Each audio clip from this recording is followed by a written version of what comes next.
Hey, what is going on, everyone? It's me, Mr. Mario, and welcome back to another episode of Mario's Minute. This is the episode for August of 2020, and this time around, I did actually bring a guest on who I'll have on here momentarily. But in case you do not know, this is a monthly podcast I like to do here on the Mr. Mario 2011 YouTube channel, as well as pretty much anywhere that podcasts are readily available. So Spotify, Apple Podcasts, Google Podcasts, pretty much wherever your favorite podcasting platform or app is, just open it up, look up Mario's Minute, and it should be there. Now, I did kind of stress the guest right there because I do like to have a guest on every other episode, and, on my solo episodes, I just talk about whatever.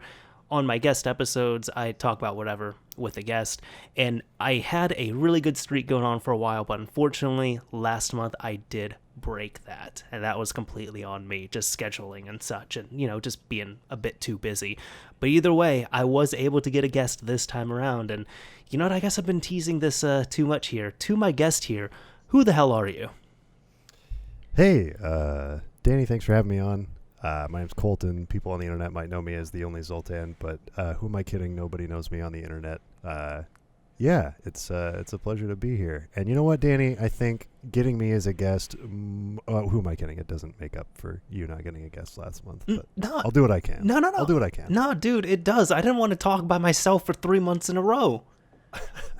Danny, I could listen to you talk. Well, thank you. I appreciate it. But I know a lot of people do like this podcast. And if you do, I appreciate you. Thank you so much. But, there's only so many times per month that you can stare at a wall and talk, because that's kind of what this is in the end. We're all just kind of like all these content creators. We're all just kind of slightly crazy people just talking into a mic and staring at a wall. That is a look into the other side I did not need as a content creator. That's dark. That's dark, Danny. You're saying you do some content as you're a content creator. For anybody who doesn't know you, what exactly do you do? So I do a little bit of content creation on the side with a little group called GT Halo, or Greater Toronto Halo. So that's usually like live production stuff for a Halo tournament organizing group based out of Toronto, but we do a lot of online tournaments. And then for my day-to-day job, I actually do content creation for a little YouTube channel that some people might know, The Score Esports. I work on some of the YouTube videos on that channel, not all of them. There's a pretty big team behind that channel, but I'm one of the video editors working on the content there. Oh yeah, that's awesome. And I mean, I was following like the little content you did prior to that. I haven't seen much like the Halo stuff in particular, but it's like even with us, we actually didn't even get acquainted through content creation or anything. We got acquainted through your brother. But I was gonna say, like, and I've told you this before, like, it's been cool seeing the Score just grow so much. And I think the point I realized it was bigger because I found out about it through you, since that's where you work for your day job. But it was one time I was like having my lunch, or someone like just having my lunch, and someone next to me was having their lunch, and they were watching a video from the Score, and I just kind of tapped them. I was like, dude, I know a person that works there. And he's like, what, are you serious? That's awesome. So that was just a really cool moment. Yeah, it's been a little bit surreal for me because like when I started at the Score, we were like a borderline like irrelevant channel. Sure. Not that the content was irrelevant or that the content wasn't good. It's just like obviously growing a platform, especially YouTube, it takes time. And like we hadn't been doing what we were doing now for very long. And like basically we've more than doubled in size, subscriber base since I got there. And it's been pretty wild to see and like be there behind the scenes for all of it. So I've had plenty of moments like that where like I'll like run into people and they'll be like, wait, you work at the Score? Like, I love their videos. And they'll like bring up all these like cool videos that they like. And like none of them are the ones I edit, but that's totally fine. It's really surreal, honestly. That's so cool. Yeah, congratulations to, the success you've had with your videos, but of course the Score as well too. And I know we were talking about this before, and the cool thing is, like, I think one thing with doing full-time content creation, even just like I know you edit and such for them, but one worry is always, oh, the algorithm, or what's going to happen, or I need sponsorships, or I can't pay rent this month or something.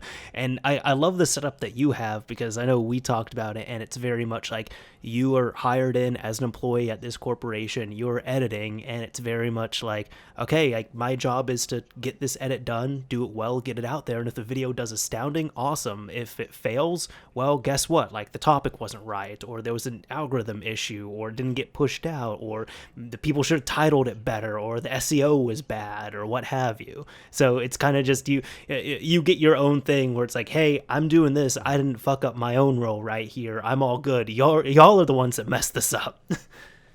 Yeah, it's definitely like as much as for some people they really like to keep things like that are hobbies kind of separate from their work. It wasn't really that much of a hobby for me before I started working at the score. Like, it was a little bit, but it wasn't like something I did as much as, YouTubers who are doing this for a living. Somebody like you, Danny, who does quite a bit of content.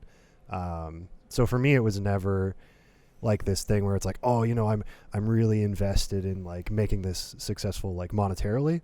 And so going to the score where it's like, I don't have to worry about each individual video, whether it bombs or not, because at the end of the day, I just have to take the piece and make it, the best thing that I can. And obviously there's a huge team as well behind it. So it's not like I'm working on every video by myself. So that obviously helps a lot.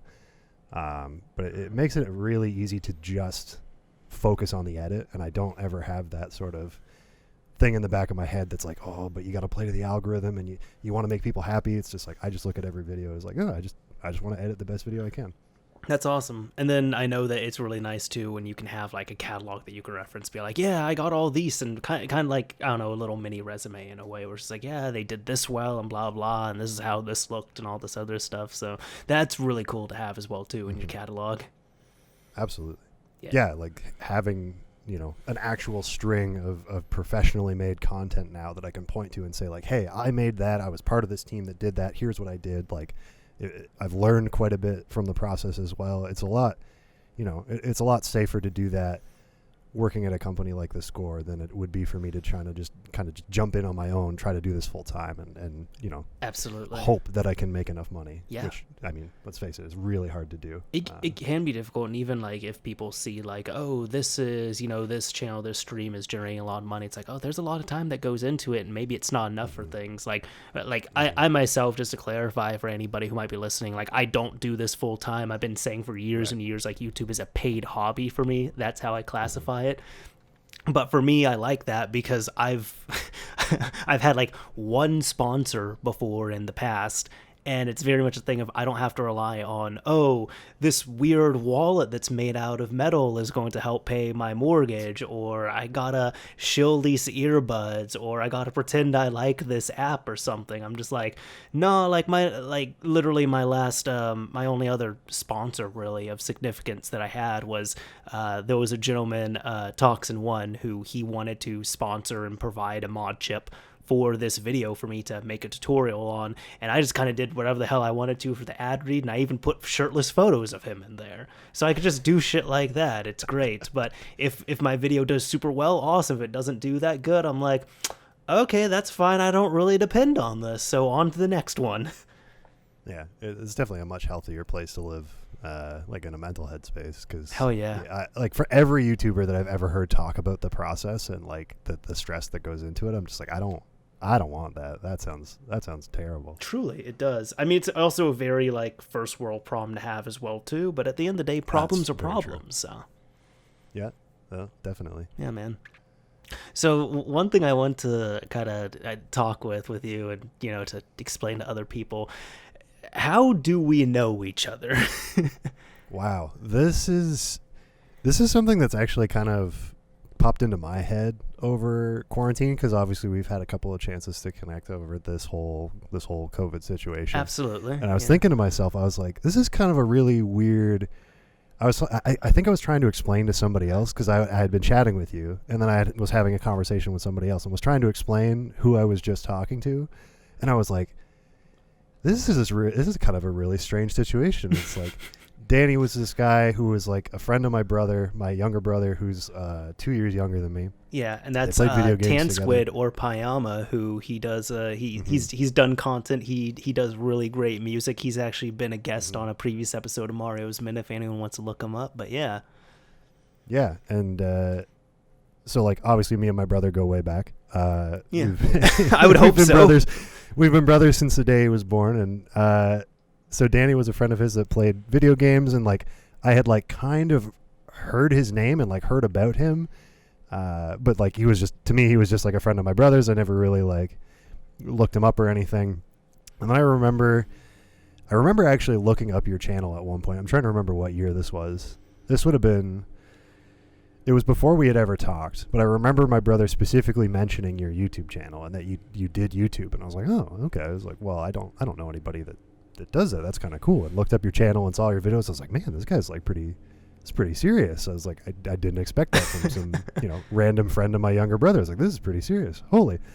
And then so trying to explain who you were to this person, that was basically all of the information I could gather. But I couldn't remember the first time that we ever talked. I can almost guarantee it was in an Xbox party chat playing a game, but I can't remember what game it was for the life of me, or how we actually first started talking. But I know it was through Tanner. Like, you guys were playing some game and you guys invited me to play because Tanner and I had started playing games more, and we were in that or out of that brothers who hate each other phase into that brothers who can play games again together phase. Mm-hmm.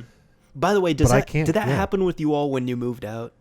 Oh, absolutely. Okay, dude, that's how it always is for siblings that I see. Like, unless there's a large age gap between them, if there's only like a 2-3 year age gap between each other, they fucking hate each other until one of them moves out. Yeah, it was like we started off like good friends, played games, did all that stuff, and then like obviously the teen years hit, and teen years are teen years, and then as soon as I moved out and went back to school, we started chatting a bit more, and then when my brother moved out, then we kind of talked a little bit more, and we kind of, related on a lot more things, it seemed, and like we were able to actually just like sit down and have a conversation and just chill. And it was like, oh, hey, this guy's actually pretty cool. We should hang out more.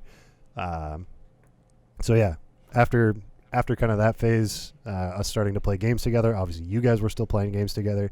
I know that I got invited to play some game with you guys. I don't think it was Halo, because I know we've played that together. I was going to say, I think it might have been Halo 4, or at least that's the first one I remember us playing. Oh, you know what? That might be right. But I couldn't remember the specific game that we were playing, but I know that that's how it happened. We first started talking as we played games together, and I think that's a fantastic way to meet a person for the first time, because you learn a lot about people playing video games with them. Absolutely. Yeah. But now we've kind of just become friends. You are no longer just my brother's friend. You are my friend. You've traveled to Canada. We've visited. We've hung out. Obviously, we chat on Discord and the like, and we do play games every once in a while. And that's on me. I don't really play games online that much anymore, but that's on me. Yeah, I mean, that's on me too. Like, I miss playing games a lot, but on the off chance, we do play games every once in a while. But at the end of the day, it is nice to just have a guy to chat with. So. Hell yeah. No, that's that. I think that's pretty accurate on there. I know even like the things that I can add. I always knew Tanner had an older brother and a younger brother, like you being the older one.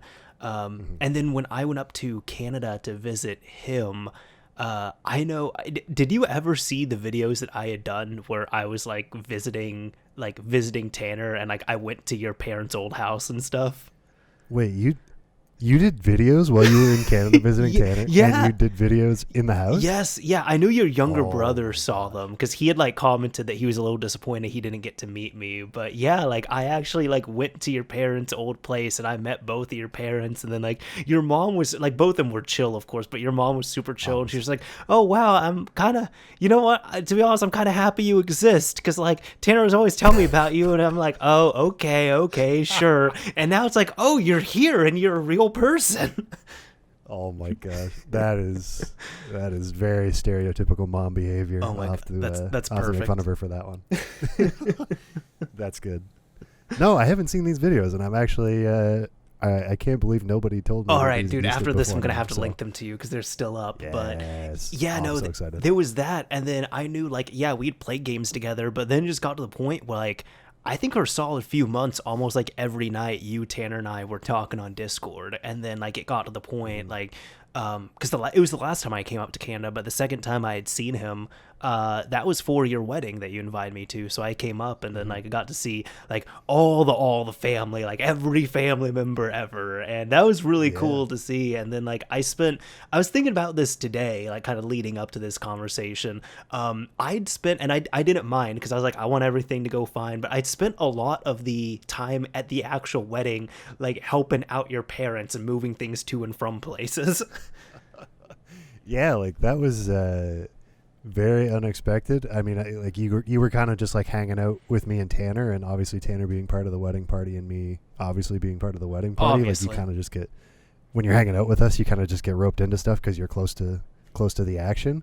And like obviously I mentioned this at the time, but like obviously we can't thank you more than there is no more we could thank you for all the work you put in, because like obviously you didn't have to do any of that. You could no just worries. Been like, no, I gotta chill. So no worries. I was like, you know what? I don't really know too many people here, but I know the family. I like them, and I was like, I'm trying to make sure you all have a pretty hitchless wedding, and it goes without any issue. So I was like, yeah, we gotta like your dad and I have to move this giant generator onto his truck and then fill it up with gas and take it here. Yeah, fuck it, let's do it.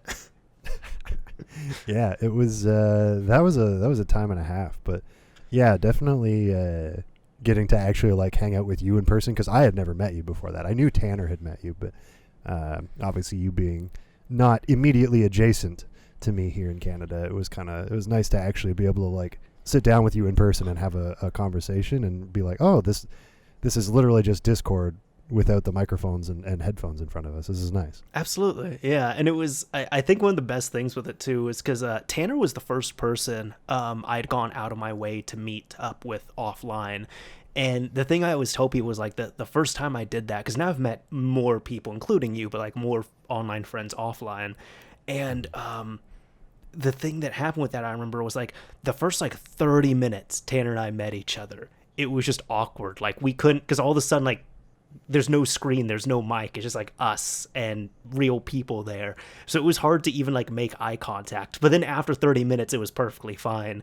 But what I liked was, I think, because I'd gotten that out of the way, and then I'd met other people along the way offline. And then literally when it came to you, because I was in the airport and Tanner snuck up on me and I gave him a hug and stuff. And then when I got into your car, literally the only thing that happened, the only transition, was you just said, oh, hey, Dana. I said, hey, Colton. And that was it. And it was like, okay, cool. Now it just feels like we're in a Discord call. Yeah. Yeah. And I think like, I don't know if this maybe made it less awkward, because I think I'm probably the more awkward of the two of us in this conversation. It's at least like in person, socially awkward. But I think like me having seen your video content, so like I knew what you looked like as a person. Like I would have recognized you in a crowd kind of thing. Sure. And then having spent so much time talking to you already, and then just being in the driver's seat, so it's like I can focus on driving while we have this whole conversation on the way back to my house. It's like, oh, okay, I can just start this off as if it's a Discord call. I already know who this guy is. I've seen him. I know this is Danny. Yeah. And it's like, okay, this gets this like tiny step of awkwardness out of the way at the beginning, and we can just chill. Yeah. Yeah, it was perfect. I think the only odd thing was like you all started laughing because I prided myself in our Discord calls of like making odd noises and such. And like I was so thirsty. So like when I got to your house, I was drinking this cup of water and I was gulping so loud that you all started laughing because you're like, no, we thought like y'all were like you guys thought I was exaggerating that. And I'm like, no, that's actually just how I drink when I'm really thirsty. Yeah, I've come to know you as a very what's a good word for this? You're a noise producing person. I'll give you that. I try to be. That's I can respect. That's my moneymaker, I guess. Oh man, but yeah, no, it's been a good solid amount of years, and I think one of the last time I met you, well, the only time, but I have to say, like, maybe one of my favorite moments was you had to endure the Stomedy "aw yes" meme for ages. And it had gotten to the point, so it was like, I would always post this thing of the YouTuber Stomedy saying "aw yes," and I was just doing it all over social media and Discord and everywhere and shit. And it got to the point when Colton sent me an RSVP in the mail to his wedding, I replied back and I put like 4 stamps on this bitch because it had to go internationally. And I ended up cutting out a photo of Stomedy saying yes and dropped it in there. And it just caused this whole thing with your family because you didn't know like who this person was or like why this photo of, they thought it was me, which is the best part, but they thought it was like a picture of me saying yes. So it's like you had to explain it to them.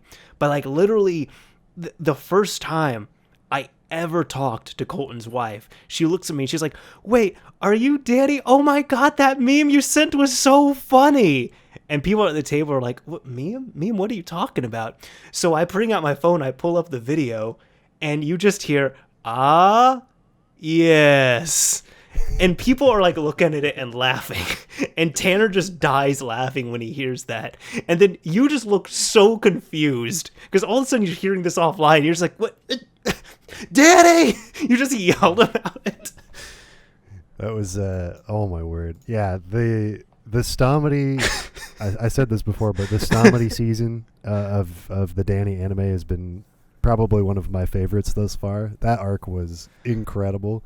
And like those moments in real life, those two in particular, but I think there was like one or two more times where this kind of came up over that weekend. Like, oh my word. I was like rolling on the floor because I didn't get the RSVP. So I heard about it secondhand. And so hearing somebody else try to explain what had just been sent in the mail and like me kind of like slowly coming to the realization of what it was, I was like, I almost fell out of my chair. I was like, oh my word. Because they didn't even tell me who had sent it first. They were trying to explain what it was. I was like, yeah, what did somebody send? And then they said it was you. And I was like, oh no. Yeah, no, they said like one of your friends sent a photo of himself. Yeah, that was exactly how they worded it at first. And I was like, that's really weird. Who would do that? And it's like, oh, okay. And then as soon as they said it was you, yeah, things started to become clear. I was like, oh boy. But that was an excellent move. I was very impressed. Very, very meme-tastic of you. And see, I love I'm one of those people, I love the meta behind something. So I just, shit like that makes me laugh where it's like there's this meme that transcends online into offline and then you have to explain it to people and they don't get it because when you explain a meme you have to explain the history and all the stuff behind it, and then by the time you like explain it you can barely get through it and people are just like, what is wrong with you? And like that all is just hilarious to me just from the outside looking in. Yes, that's absolutely the response I get from most people, especially like, I mean, some memes are difficult to explain, but Stomedy? Like, how do I encapsulate that to somebody who has no idea about this character or the platform he makes videos on? Like, that's a tough one. Dude, there's been sometimes it's just easier to show people, and of course sometimes you don't have 5 or 10 minutes available, but like there's been 2 friends I had where this is when I did want to bring this up at one point, but this is when Leafy was really doing his major clickbaity thing. And I remember one of my friends, she came over and on my computer, we were doing something in the computer room, and on my computer I had one of his videos up. And I was moving over to another tab and she was like, "Wait, did that just say sexy My Little Pony?" And I was like, you know what? There's no way I can explain this. Just sit here. Let's just watch this video. And then it was like a commentary about him like making fun of like some My Little Pony type video that was out there. And then it made so much more sense to her as opposed to me trying to explain why I have this tab open. I'm like, no, Oh, I'm not looking it up. It's this YouTuber I watch who does commentary about stupid stuff he sees online. Yeah, that one's another one where it's like really difficult to just like encapsulate what exactly this thing is. Yep. It's a lot easier to just show people, and then I'm like, okay, I don't really get it, but like I see what you're talking about now. Exactly. Yeah, exactly. Yeah.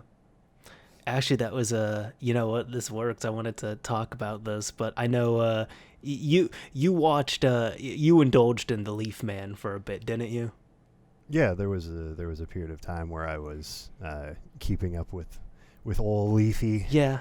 Good old 2016 YouTube, as everyone says. So just to date this, by the way, because I mean, just like, you know, COVID-19, I'm sure this situation could change day to day. We're recording this on August 23rd right now, but I believe it was the evening of the 21st. Leafy is here because he ended up coming back through this whole COVID-19 quarantine thing and such. And for anybody who doesn't follow him, he was a video commentary YouTuber where he would just do things over gameplay commentary and reactive videos, and he was super clickbaity, in my opinion, pretty toxic, and his shtick kind of got old after a bit. But he's, perpetuated a lot of drama. He's been in a lot of drama. Recently, his bigger drama has been he made literally like 12 videos, at least 12 videos, somehow related to Pokimane. And by somehow, it was either the entire video was about her and going after her, or he just had Pokimane like in the title or in the thumbnail, obviously for views. But on the 21st, his channel got completely terminated, which, I mean, he's gotten close before.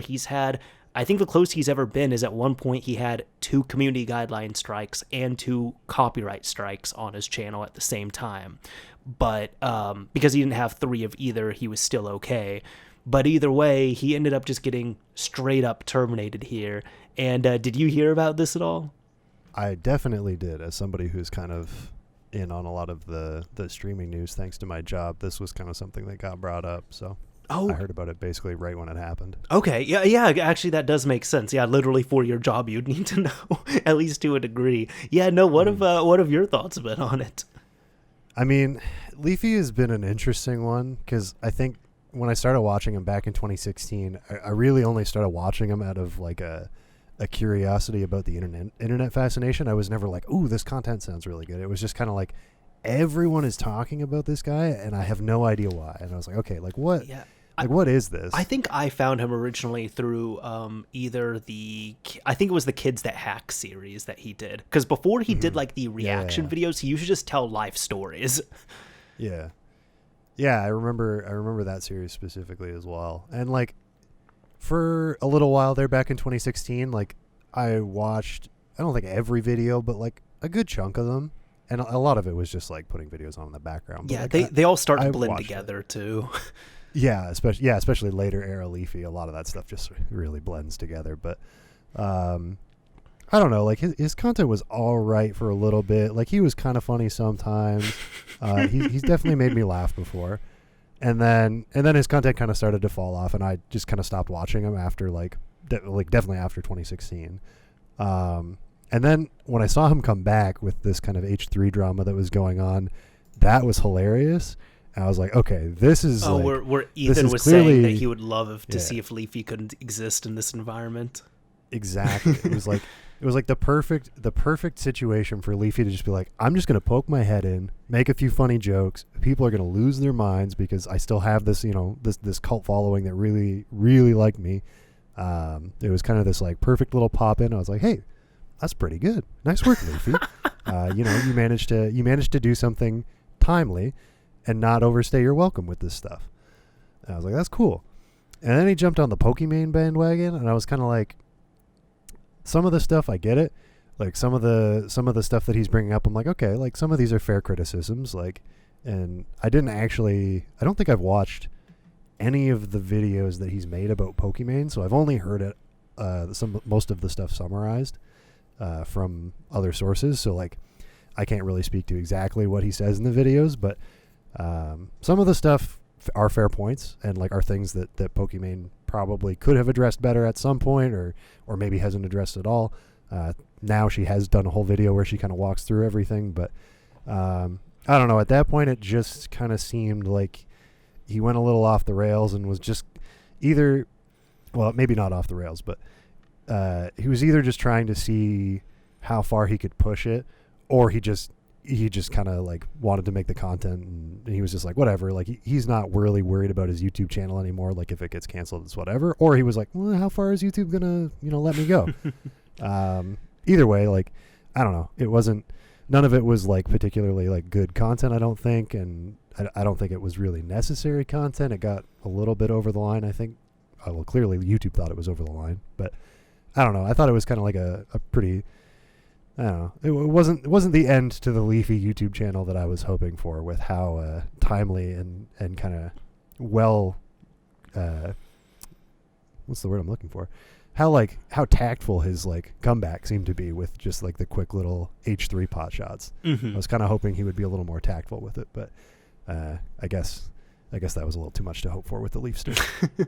I know he originally came back this year because of he jumped onto the whole iDubbbz bandwagon thing where people found out when iDubbbz's girlfriend released an OnlyFans, and that's when Leafy just decided to jump in, which I thought was perfect. Like I thought it was hilarious.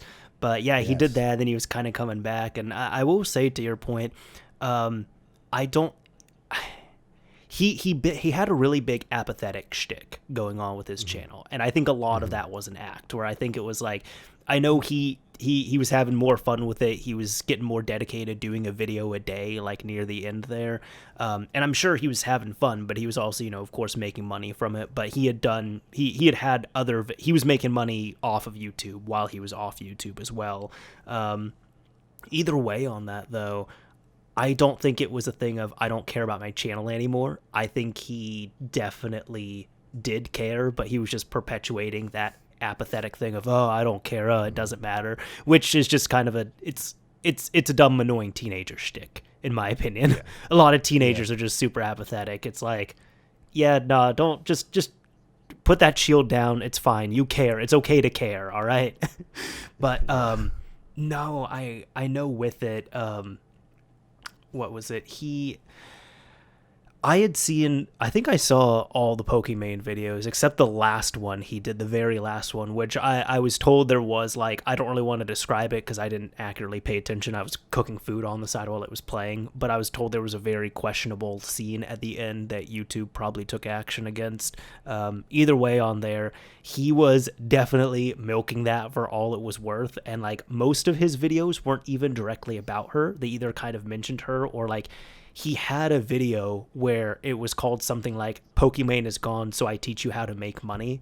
And he just goes like for 15 minutes talking about like how stocks and futures and all that stuff work, and like how the stock market works and how trading works and how you can make money, and just like some general stuff.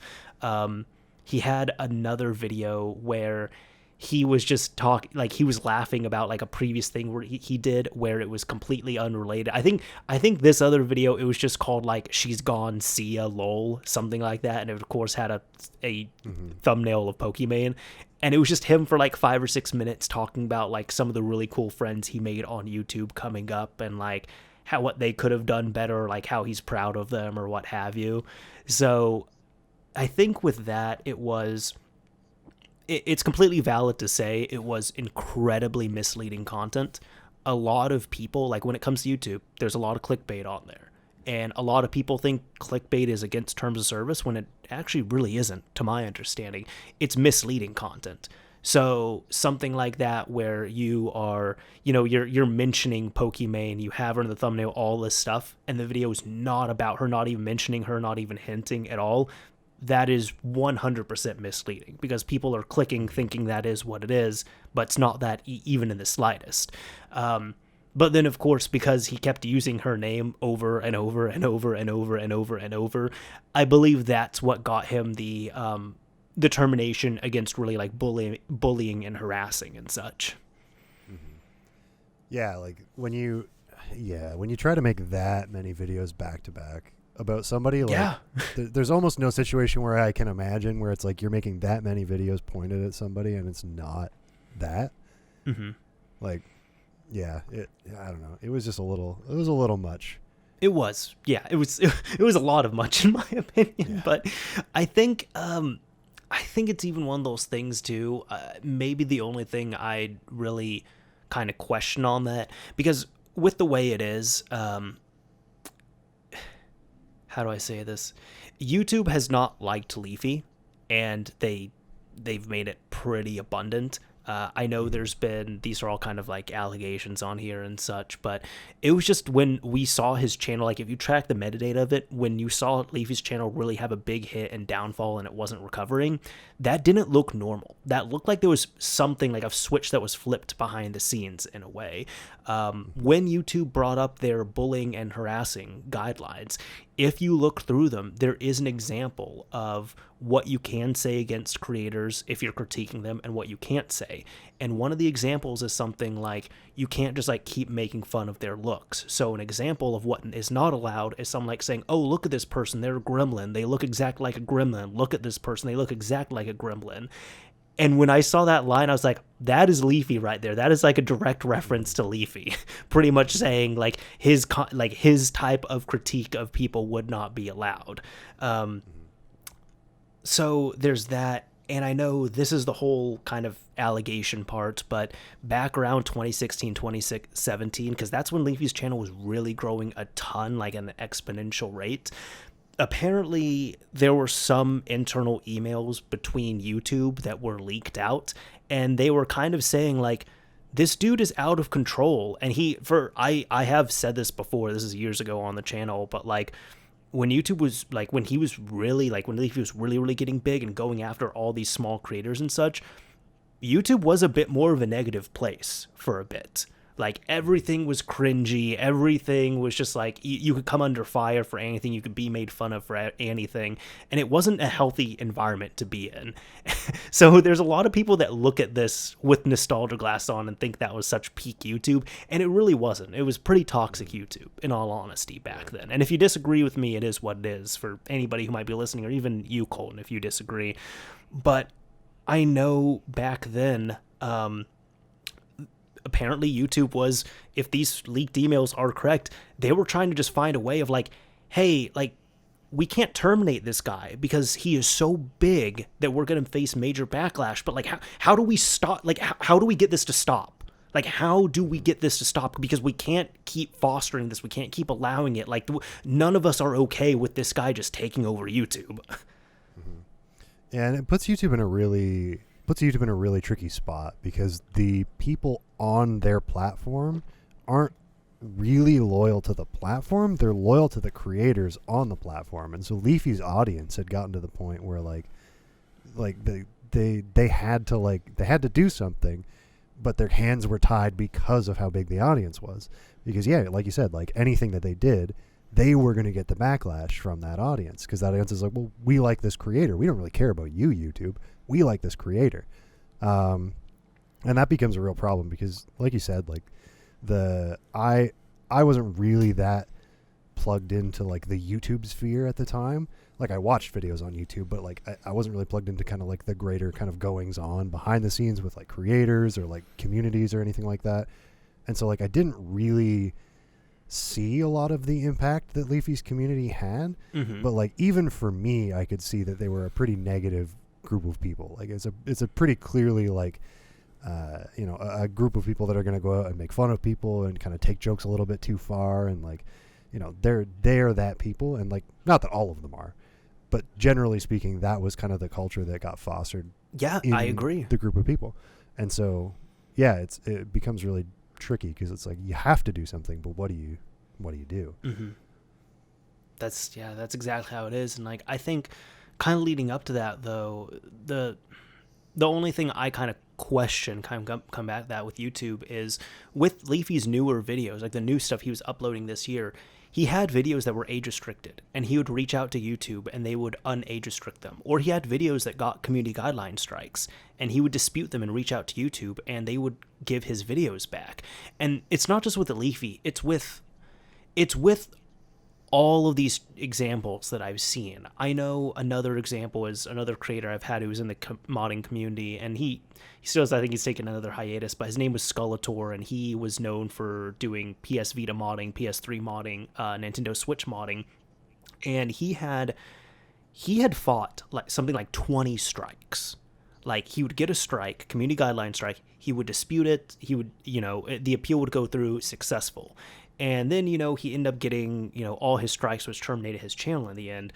But it comes down to, well, I guess in his case, and even in Leafy's case, it's like, if these videos were problematic, these were struck down. And then we were disputing them. And then you as YouTube reviewed them and said they were okay. If they weren't okay, why is the channel taken down? And maybe with Leafy, it's, like, I don't think he had gotten, I think he was okay for a bit, like, the age restrictions, he was able to get them lifted and such. And with him, there was such a volume of them. But I wouldn't be surprised, because I don't think he's released which videos got struck for the 3 strikes or even more. But I wouldn't be too surprised, but I would be disappointed if it was like videos that he had age restricted in the past before and he disputed them successfully, or videos that were struck and he disputed successfully, and those were the ones that came back down. And that's just a thing that annoys me with YouTube, where it's like, if this is okay, and especially even then, I know there are rules that are retroactively applied. Like, I think it was earlier this year, or even last year, when there were some new updates made to harassment and such against other YouTubers.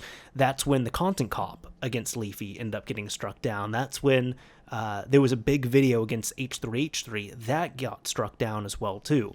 So I disagree with like those retroactive rules, but I'm saying even if rules are not changed, if a video gets struck down or age restricted and it's disputed successfully and it's fine, it just annoys me overall on the platform that video doesn't go into a whitelist. So if people try to flag it again, or if it gets flagged for the same thing, it's like, no, this video has already been taken down and was reviewed by a human to be fine. This should not go down again ever. Mm-hmm. Yeah, it definitely gets a little weird with them actually taking down the channel, because like if Leafy really wanted to, he could make a pretty big stink about it. I don't know if he's going to, or if he's just kind of like he's just gonna let it go. Well, I guess we'll see. But yeah, like I feel like for YouTube, like if they did this, I feel like they probably hopefully had their ducks in a row where they're like, okay, we know why we're doing this. If we get any backlash, here's how we're gonna respond. But knowing YouTube, it's like they're either on that camp, or they're like, we'll just strike it and deal with it later. And like, who knows? Like, if Leafy decides to make us think about it, maybe YouTube's just like, we don't have to make a statement about it. We won't say anything. And yeah, Leafy's audience is at a size now where they don't feel like they're going to get, a substantial hit or anything is really going to affect them. I mean, I'd be a little bit surprised though, because I mean, it's not like tens and tens of millions, but like, I mean, he had just under 5 million subscribers, and his videos were easily clocking about 1 million per view, when he was like 1 million per upload, and he was uploading daily. Mm-hmm. Yeah, it's certainly not. It's not a zero audience, that's for sure. Yeah, like it's definitely, there's people that are watching this content and would probably not be super impressed if YouTube was just like taking stuff down willy-nilly. Mm-hmm. They didn't have a good concrete reason. I mean, they probably wouldn't like it even if they did, but they would be pretty up in arms if it was YouTube just being like, we decided to just strike your channel, we don't like it anymore. Yeah, I'm not sure what it is. I don't do you know what, do you think that his channel will come back? That's a tough one. I don't know. It's a little weird. It was a little weird to me that Leafy came back at all. Like, I was kind of thinking he would just kind of move on from YouTube and just like do other stuff. Like, it seemed like that was kind of the way it was going to go. I was like, Leafy's going to ride off into the sunset. That's the end of that story. And so it was a little bit weird when he came back. I was kind of like, I just like didn't expect it at all. But I was like, okay, well, like, see where this goes. Like, I'm interested at least. Like, he's obviously a guy who was really big in the past, but I don't think his channel comes back. I don't think there's any way YouTube goes back on that. Mm-hmm. I would be very shocked if Leafy makes like a new channel. Well, I guess he can't, right? If for anyone who doesn't know, the terms of service with YouTube is they ban a user, not a account. So yeah, if you get banned, you cannot open up or operate or own another YouTube channel, which like that's another thing that's another thing I question, because it's supposed to be a lifetime ban, but at the same time I'm kind of sitting here thinking, I'm like, okay, if you're 17 years old and you mess up and you get your YouTube account terminated, you're telling me that same user at age 45 is still going to get their new YouTube accounts terminated? Like, are you all really going to do that, or really going to care that much? Yeah, I think it would be kind of interesting to actually see a case of that happening, and like, what would YouTube's response be? Sure. Obviously, like we're not. I don't think we're quite at this stage yet, but we're getting kind of close. Like, that's certainly like a possibility in the future where like content creators that have gotten a permanent ban could kind of try and make an appeal to that process and make it less than permanent. But it'd be interesting to see. But yeah, I don't know. I would be really shocked if YouTube walked this back. In the only situation really I can see this happening is if they struck his channel and terminated it without like really solid, like, here's why we're doing it, here's the videos, here's what you said in these videos.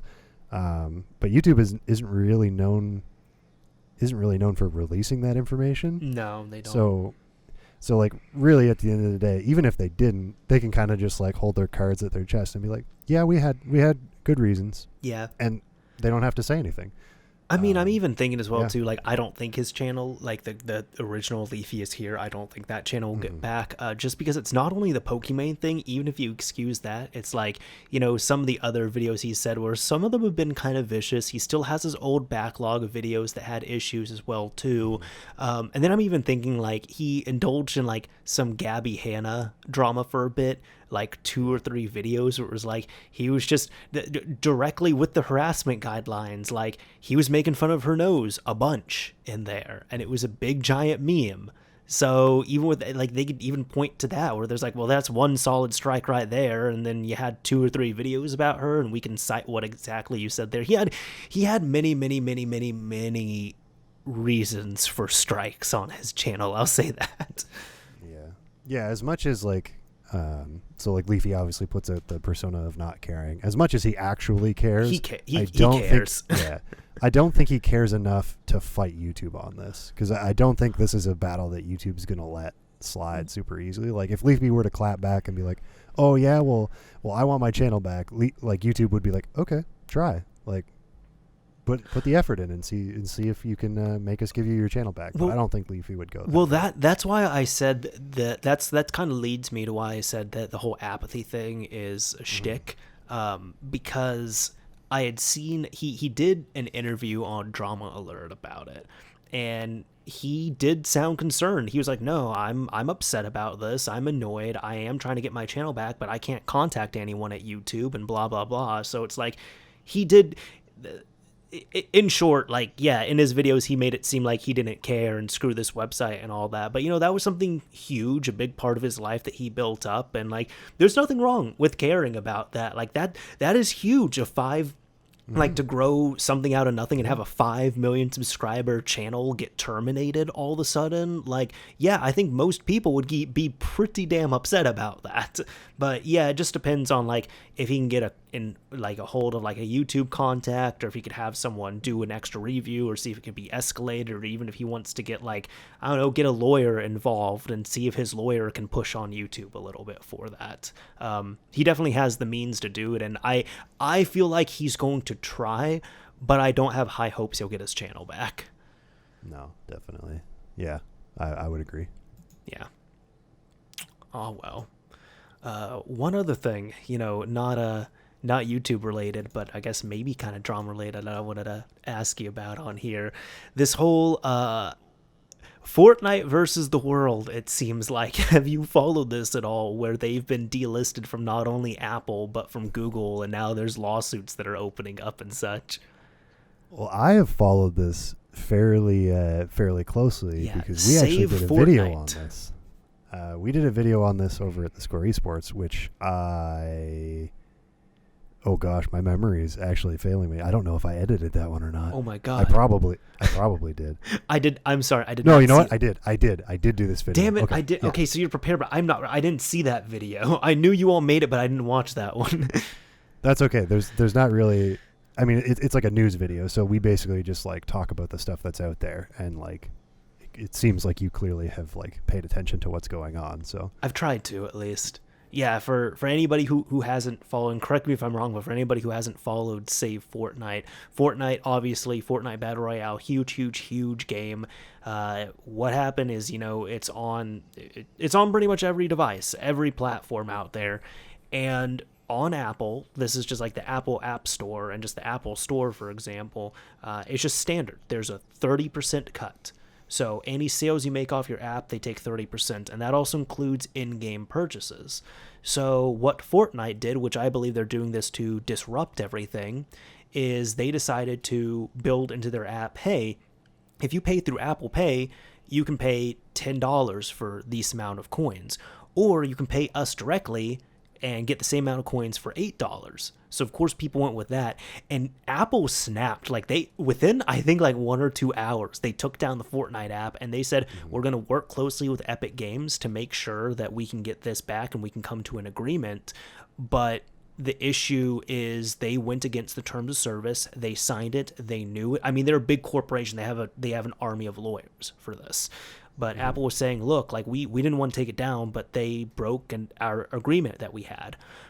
But with that team of lawyers that Epic has, they ended up opening up a lawsuit against Apple, which is not for monetary losses. They're not looking for any money. They're pretty much saying that Apple has a giant walled garden ecosystem, and that there is no other way that they can get their apps onto iOS devices. So the only way that they can legitimately get their app onto the iOS devices is if it's through the App Store, and if they give a 30% cut, which also includes all of those in-game purchases that are made. And Epic Games they're strongly against 30%, and they want that lowered. And again, the big thing is they're not suing for damages. They're not suing for any monetary things. They're suing because they want a change. But they had this in record time. I think within an hour or two of the app being taken down, they put this up, and on top of that, they're doing that whole giant thing right now with Save Fortnite. So they have streams, they have videos about it where they're parodying Apple's like Apple's 1984 ads, where Apple was originally supposed to be the company that was completely against, the walled garden of IBM. And now Epic Games is saying they're the ones who are going against the walled garden of Apple on here. And they're putting it on all of their, like, they're doing discounts on Fortnite.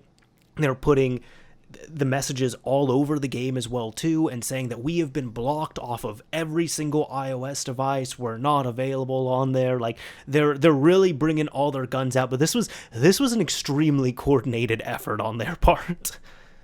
Absolutely.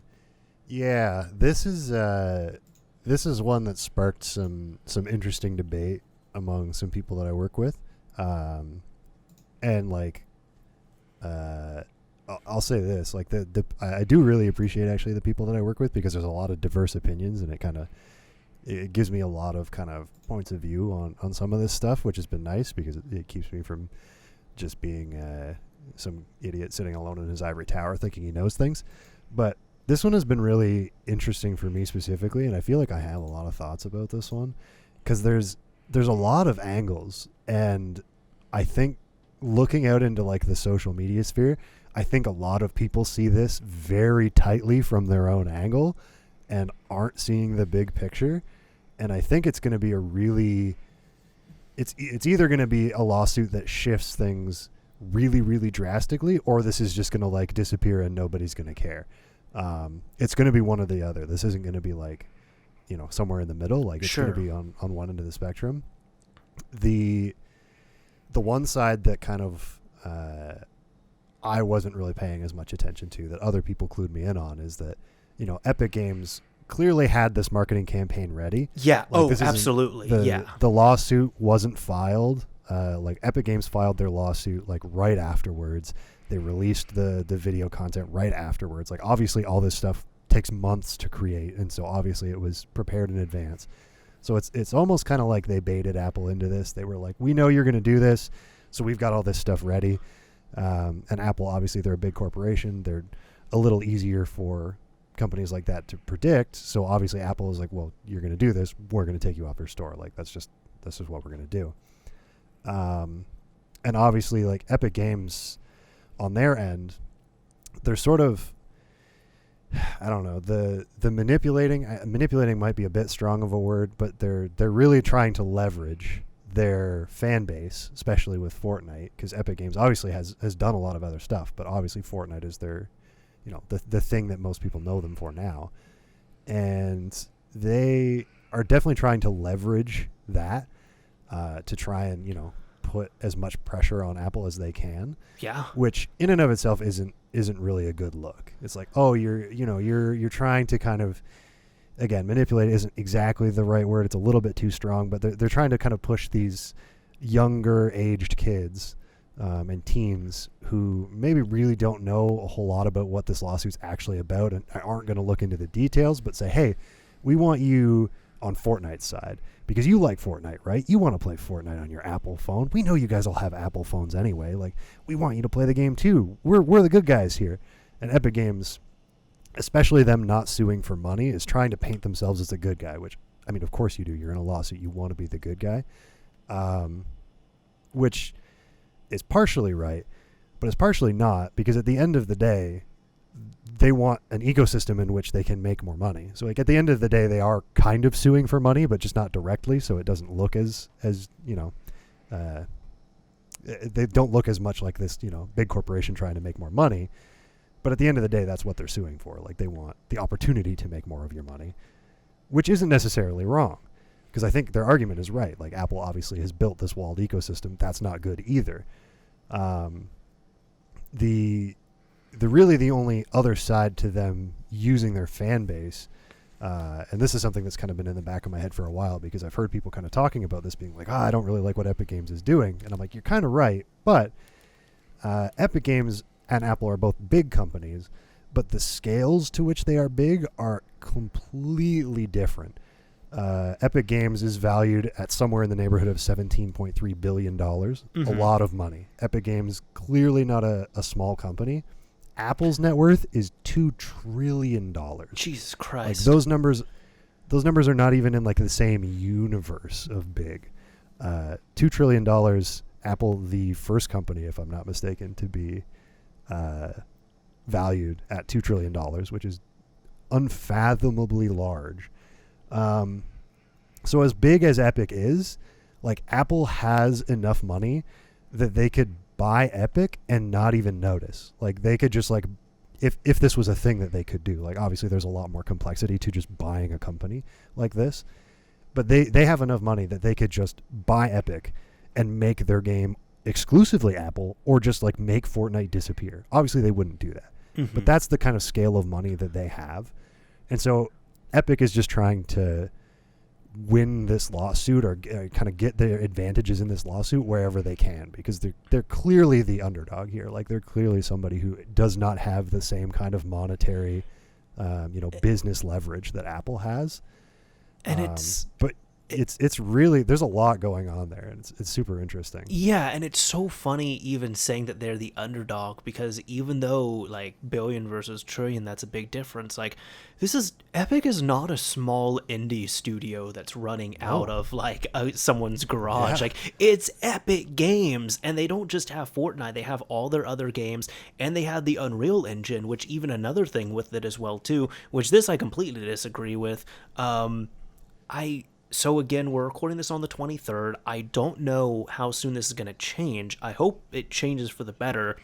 But Apple has even they're trying to go scorched earth, and they're even saying any apps that are using the Unreal Development Kit, I think it's like by August 28th, you're off of the store.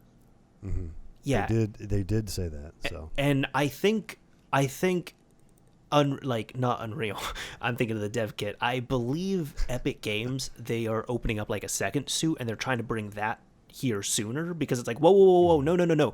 We're suing. You took down Fortnite. We're suing you because we want this change made. Like, you cannot punish, and you should not punish all the people who make smaller apps, who might be a person just in their bedroom or something, just because they're using our dev kit. Like, don't blame them for what we're doing. Yeah, and like, as much as I can look at Epic and be like, yeah, you guys are kind of being a bit underhanded with the way you're going about this. Like, at the end of the day, like, Apple is a corporation that, like, I can't really get behind anything that they do. Like, they've never really done anything to endear me to them at all. Like, they're kind of just this massive tech corporation that's like, we're here for money, and we're kind of unapologetic about it. And I'm like, okay, like, I don't enjoy that. Like, what do you want me to say? So, I don't really understand this look for them, because it's like, all this does is make you look worse. Like just get rid of Fortnite. Like, you have kind of a stance here where you're like, they broke our rules, we can get rid of them. But to kind of go, like you said, scorched earth, and be like, yeah, anybody that uses the Unreal Engine, you can just get off our store. It's like, well, like, what does that do for you? Yeah. Like, I feel like that gains them nothing. So it's a weird move, but it doesn't really seem out of character for Apple, because they're just Like they're just like, whatever, like we're Apple, like we're unkillable. We can just do whatever we want to make money and we'll make money. Now, Apple can change because, everybody knows about iOS, of course. You update from one OS to another. And like at this point, you wouldn't think, like it's your phone's operating system. It comes built into the phone, and you just, when there's an update that comes up, you just hit update, you wait like 20 minutes and it patches. Like that's all there is to it, right? Back, and granted, this is when new things were going on, but I will say Google never did this. Apple, for their first like 2 major iOS updates, before it was even called iOS, they actually charged for those updates, if you can believe that. That is absolutely unsurprising. I did not know that, but that is trademark Apple. It was like, I want to say, because the first, I'm just going to call it iOS, even though I know that's incorrect. iOS didn't start until like iOS 4, I believe. But like the first one that was base, it came with your, it came with your iOS devices. And then iOS 2, I believe they charged $5 or $10 for that. And the same thing with iOS 3. It was like $5 or $10 to upgrade. And after that, they stopped. Once iOS 4 came out, all updates for iDevices were free. But I clearly remember I was so against that because I had an iPod Touch and I updated it from 2 to 3. And I went to like one big repository that had all of the firmwares available and went out of my way to download that firmware. And then like I remember I was in iTunes and I held the shift key and hit like update. And then you pulled the update straight from wherever you downloaded it. So that way I was able to get, $5 or $10 update for free because I did not believe in paying for it. Like it wasn't even a thing if I couldn't afford it. It was like, no, I'm so against this. And I remember there were even people who defended it because like there was one dude I was talking to, I'm not going to say his name, but like one dude I was talking to who he was trying to go legit and he was like, yeah, I have my iPod and I paid for the new update because I actually pay for stuff. And I'm like, man, that is such a waste of money. You paid for a damn update. I spent like 5 minutes just downloading it off this website you can easily find. Yeah, Apple, I don't know. I have a lot of thoughts on Apple, and I won't get into all of them because I could just sit here and talk all night about it. And like, some of it's warranted and some of it probably isn't. But like Apple has really gone out of their way to build this ecosystem and this kind of base of customers that are almost kind of blind to the rest of the tech world around them. Like a lot of these, and I don't want to characterize all Apple people because I know some Apple people that are very tech savvy and know their stuff and like, they use Apple for very specific reasons. I agree. I will say that the stereotype of people who are just, because there's people who try to say like, oh yeah, all the dumb people use Apple or all the non-tech savvy people use Apple. I'm like, no, I know extremely smart individuals who choose to use MacBooks and iDevices, and that's completely up to them. That's fine. So yeah, I wouldn't want to characterize a user base of Apple, but I think Apple as a corporation goes out of their way to create this sort of bubble where people aren't looking at anything else. They're like, just look at Apple products. Like, just get all the Apple products. They work really well together. Don't pay attention to anything else.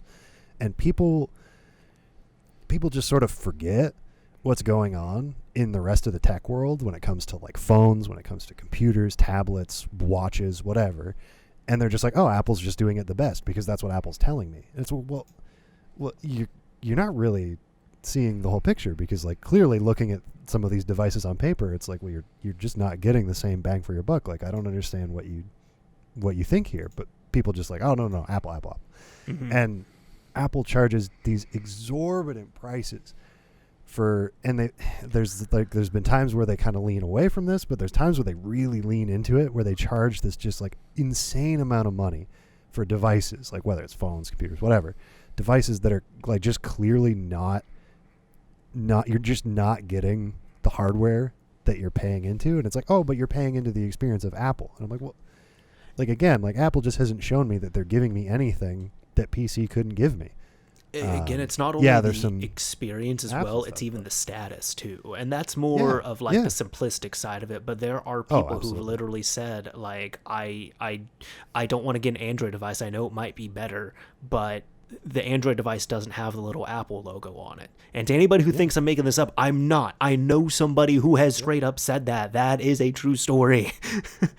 And even if it's not something people like actually realize they're doing, like a lot of it is just like, they've been kind of not like conditioned sounds a little bit strong, like they're being psychologically, but they kind of just, but at the end of the day, they've been so like society has basically like taught them that that's what that is. Well, they're And also so even like, if they wouldn't say that, they're it's comfortable true. with it too, and they even say, "Oh, well, Yeah. everything just works better for me. It just works so much better." Yeah. So like, for people who want to use Apple products, I have nothing against people who want to use Apple products. You do you, man. Like, if you really want to buy into Apple's product line, like, sweet. I will not like you any less for your choice in tech. I might tell you why you're wrong on certain things, but it's not going to make me dislike you as a person. I don't think you're making some like morally apprehensible choice. But Apple as a company, I think, has made some pretty morally apprehensible choices. And I think that, like, at the end of the day, like, as much as, Apple likes to try and play the good guy, and especially, like, this kind of wraps back around to the Fortnite thing with the 1984 commercial, like, the look they're trying to always go for is that, like, oh, we're the scrappy little guy and we're making the products for you. And, like, that's the look that they try to go for. But Epic is I think, really trying to pull back the wool and be like, well, like, this isn't what they've been for a long time. Like, they are a tech giant. They are the biggest tech giant now, by net worth, like, by a lot. Like, they're massive. So, like, I don't think, I don't think they deserve to be treated like this scrappy underdog that's really out for you, because they just aren't. And that's not a bad thing necessarily. Like, that's kind of the system that they exist in. You kind of have to be that if you want to be a big corporation. But, like, we should treat them like a big corporation. And, at the end of the day, if they want to create a walled garden, like, and Epic wants to call them out for it, I don't really think there's much Apple can say here other than, like, this is a walled garden. Take it or leave it. So it's going to be up to the lawsuit, really, to determine whether that is something that stays, or whether these platforms like Apple, but I mean even Google to an extent, has some of this, and will be affected by how this lawsuit turns out. It's really going to come down to that, to see whether Apple stays exactly the same and we continue like this for another who knows how long, or if Apple is forced to change and open up this walled garden a little bit, and the whole tech industry, I think, will probably feel the effects. Yeah, and I know with that, I guess a part of it, because I'll put it like this: Epic, again, they're not the scrappy underdog. They're not, like, at least in my opinion, No. they're not the scrappy underdog. They're No. not like just a basement coder or something who's just scraping to get by. They are a big giant tech company. So part of me kind of looks at it as the lesser of two evils on here. But I will say, thank goodness for Epic Games, of all companies, who's one of the biggest gaming companies out right now. Thank goodness for them perpetuating this, because I know for them, even if they're not trying to get money off of this lawsuit directly, it is about money, because they want to change that. They know how much money that they're losing. If they can even half that, if they can change their in-game, like that rate from 30% to 15%, that would be huge for them. And I don't know what rate they're looking for, but it would impact all these other small developers. And I've talked with one of my friends who, he said, yeah, like, him as a coder, he said, I'm happy Epic is doing this, because every month I see tons of smaller app and iOS developers who complain about Apple's cuts or all these other cuts. So what Epic is doing, if Epic succeeds in this lawsuit, is going to impact all of the other smaller scrappy underdog developers much more. Epic, of course, is going to win, both in terms of this lawsuit and monetarily, if they are able to, and that's what I'm hoping to in regards to this. But it's they're the right ones to fight this. They have the resources, they have the funds, they have the time, they've got everything, and this is also clearly thought out. But even in regards to what you're saying with Google, it's funny you say that, because the exact same thing happened on the Google side, which even for anybody who doesn't have the background, Epic did not want Google's 30% cut either, to the point where I believe Epic even said, we're not going to put, because Google does not have a walled garden. You can go in, like, I can go to a random site right now, or even I myself, and I've done this, I can open up a software development kit. I can build an APK from scratch, and pop it onto my phone and install it. And the only things I have to do is I have to allow installs from unknown sources, and I have to acknowledge that I am going to be taking a risk in installing this weird app on my phone. But I can certainly do that. And I know Google would not budge on their 30% initially. So what Epic Games is doing is they were saying, hey, if you go to our website on your Google device, like on your Android device, you can download the Epic Games launcher from there and install it as a third-party app. And then through that, you download Fortnite. So you completely bypass Google Play services. Mm-hmm. Downside is your app is not on Google Play services. So once you put it onto Google Play services, especially something as big and popular as Fortnite, you're going to get a huge influx of users all over. So of course, in the end, they gave in. But the same day all this happened, and I thought this was impressive. Like, Epic, I didn't even think of this, but they knew this was going to happen. Because Google, hours later, after all this was going on, they took down Fortnite as well, too. And within 1 hour, Epic Games opened up a similar lawsuit against Google. So they now have 2 different lawsuits going on here. Which is hella impressive. Yeah. Yeah, you're right. Like when you said like the lesser of two evils, that like really sums up my whole view on the whole lawsuit. Cause like, it is one of those things where like the only reason I can really get behind this and like actually kind of like really want Epic to kind of, make some progress here and maybe see a little bit of change is because of those small developers. And because I know that like there really isn't another dev out there in the mobile space that has the kind of backing where they could actually pull this off. Like Epic might be one of the only ones. Mm-hmm.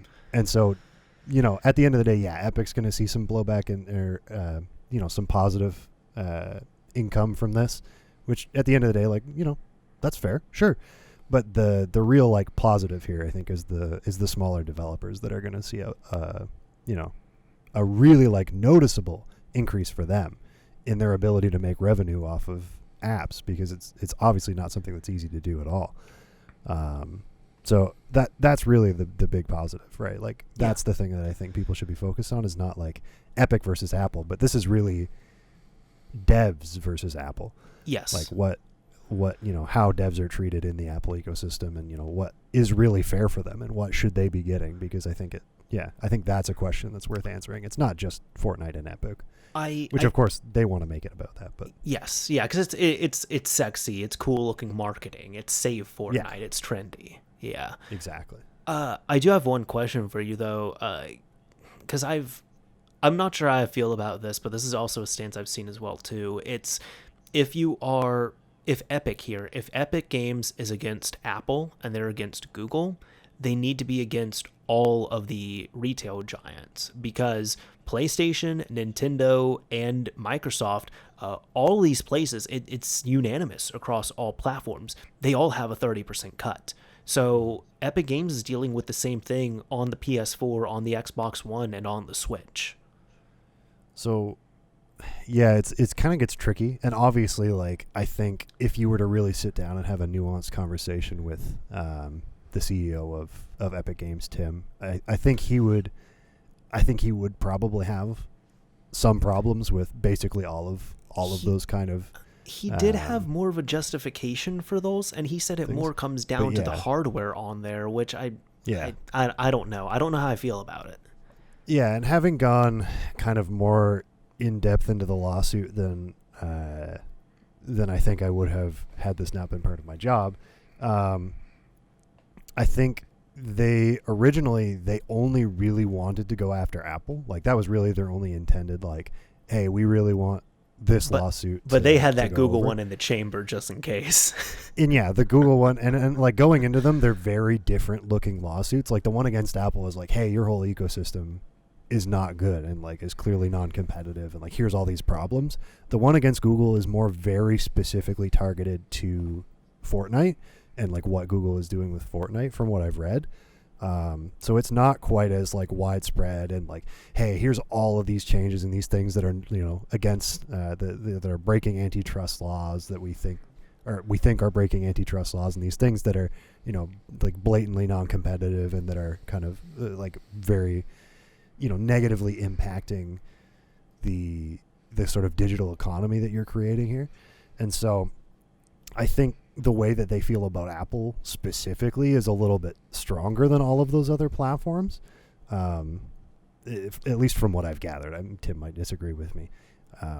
But this is just kind of the view that I get from looking at it, especially when you look at all their marketing. Like they really didn't mention the Google lawsuit at all. No. But they've brought the Apple one up more than a few times. So I think at the end of the day, while they might have problems with a lot of those other sort of walled gardens, if you want to call them that, I would say it's definitely a walled garden. And I think they have problems with them. I think their main focus is hey, we want to deal with Apple because we think it's the biggest problem. And I think they're probably right. That's also, PC is their own thing. With PC, you download the Epic Games launcher, so you're dealing with Epic on Epic's term, and then PC is completely open. But I don't have the numbers in front of me, but I wouldn't be surprised if people put the numbers in front of me and iOS devices had the most Fortnites installs after PC.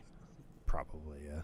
And the other thing as well is they're not necessarily, I don't think that they're as the 30% number I don't think is their biggest problem. I think their biggest problem that is that the 30% is the only thing. It's this or the highway. If it was okay, if you don't want the 30%, here's this other route you can go. We won't take the 30% cut, but maybe you get this and this, and there's this kind of not a negotiation, but there's kind of a negotiation where you get to make the choice. There's none of that. Apple's just no, it's 30% or you don't get on the App Store. And the thing is, though, it's like that with all the other consoles, on the PS4, Xbox One, Nintendo Switch. If I want to stay squeaky clean and completely stock and comply, I don't have the only other option is Google has the option to sideload the app, and you can do that. But I can't do that on the PS4 or the Xbox One or the Switch. And I know it's funny I'm talking about this because I have, the modding channel and such. I'm talking about completely officially staying online, not modding or what have you or anything. You cannot get onto those services and sideload that extra app an alternative way. Yeah, it definitely gets a little tricky as well because obviously I've kind of stopped being a console guy a while ago. Don't tell anybody so don't take my card away. But I stopped being a console guy a long time ago. And so I kind of stopped really paying attention to the console space. But now that you say that, in my head, I'm just kind of picturing games as this thing you buy on a disc and you put it in and you play it. But that disc has to get officially pressed and everything. And it has to get certified by Microsoft or Sony. Mm-hmm. And at the end of the day, right, Fortnite is making its money off microtransactions. They're not selling discs. They're not the game is free. At the end of the day, they make their money on microtransactions. And those microtransactions have to go through Microsoft if you're buying V-Bucks on a console, on an Xbox, or through Sony if you're buying it on the PlayStation, Nintendo if you're buying it on the Switch. Yeah, I'm kind of surprised they didn't mention that. Maybe they were just kind of hey, Apple and Google are going to be a really big fight. we don't want to add that's what Nintendo, I'm thinking as well, Microsoft, too. and Sony to that list. Yeah, they can only fight so many fights all at once, and I know even because these companies have intervened as well too. I know now Epic is not an indie developer by any means, but I know all these companies have become more open with indie development. I'm talking the consoles, but one example is Valve was not happy with consoles for multiple reasons, but one example I have with the first Left 4 Dead on the Xbox 360, there was one DLC that was released for the first Left 4 Dead, and it was completely free on Steam, and honestly it wasn't that good, all right, but it was completely free. And they were going to do the same thing. They had this DLC ready to go, they developed it, they were going to release it for free on 360, and Microsoft said no. And Valve was asking why. Microsoft said, no, it's up to us. We're not going to let you release this free DLC. We see what you're doing. You have to put a price on it. And I think the lowest price that Microsoft said that they could sell this DLC for was $7. So it was either they sold the DLC on Xbox for $7 or they didn't release the DLC. So to be fair, to not exclude Xbox players, they did put it up on there and they charged for it. And I was one of the people who bought it, but Valve was very much coming out and saying hey, we are really sorry. We had no option in this. It was either charge $7 or not give you all the DLC. Microsoft won't let us put it out for free. Yeah. And I think the big difference between the console market and let's say the iOS market is like the iOS market is it's insane. Like the iOS market exploded and then like never really like went anywhere. It just has continued to be insanely large because there's and more consoles and more, were really more big. devices getting in people's hands. Yeah, exactly. And consoles were really big, and now we're seeing them wane quite a bit. Like there's just less and less people every year buying consoles, and it's just like it just seems like it's a trend that's not going to stop. And like Nintendo is obviously kind of a weird side thing to that, where like they're seeing decline, but they're seeing the decline in different ways, and like, you know, obviously their numbers don't go up and down quite the same way that Sony's and Microsoft's do.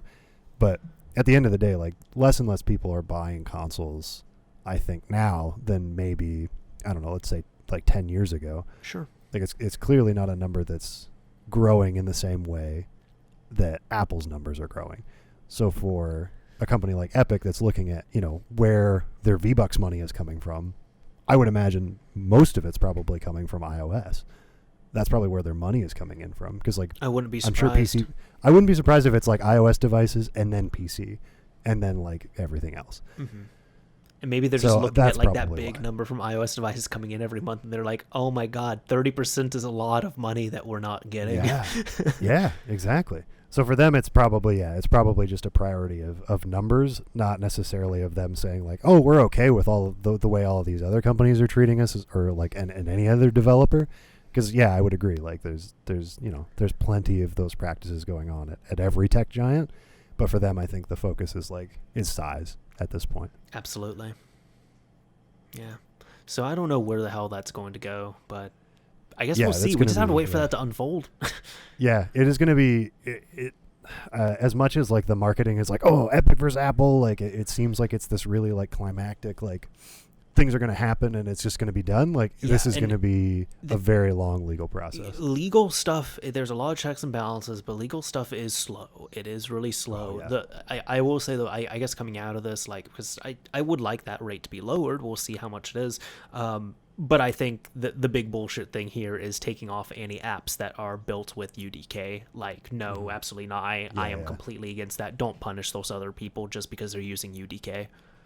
Yeah, I think if that goes through, like that's a really bad look for Apple. Yeah. Like I don't think there's any way their legal team lets that go through, because like there's no way they don't. They're a huge company with a lot of lawyers. There's no way. You're talking about Epic Games? Negative follow. Apple. Oh, Apple. Yeah. Like there's no way the lawyers at Apple just sit there and like yeah, do that. That sounds like a good idea. Like none of them are going to be like, no, that's a good idea. So then who would have authorized that then? I'm trying to remember who actually said the quote now.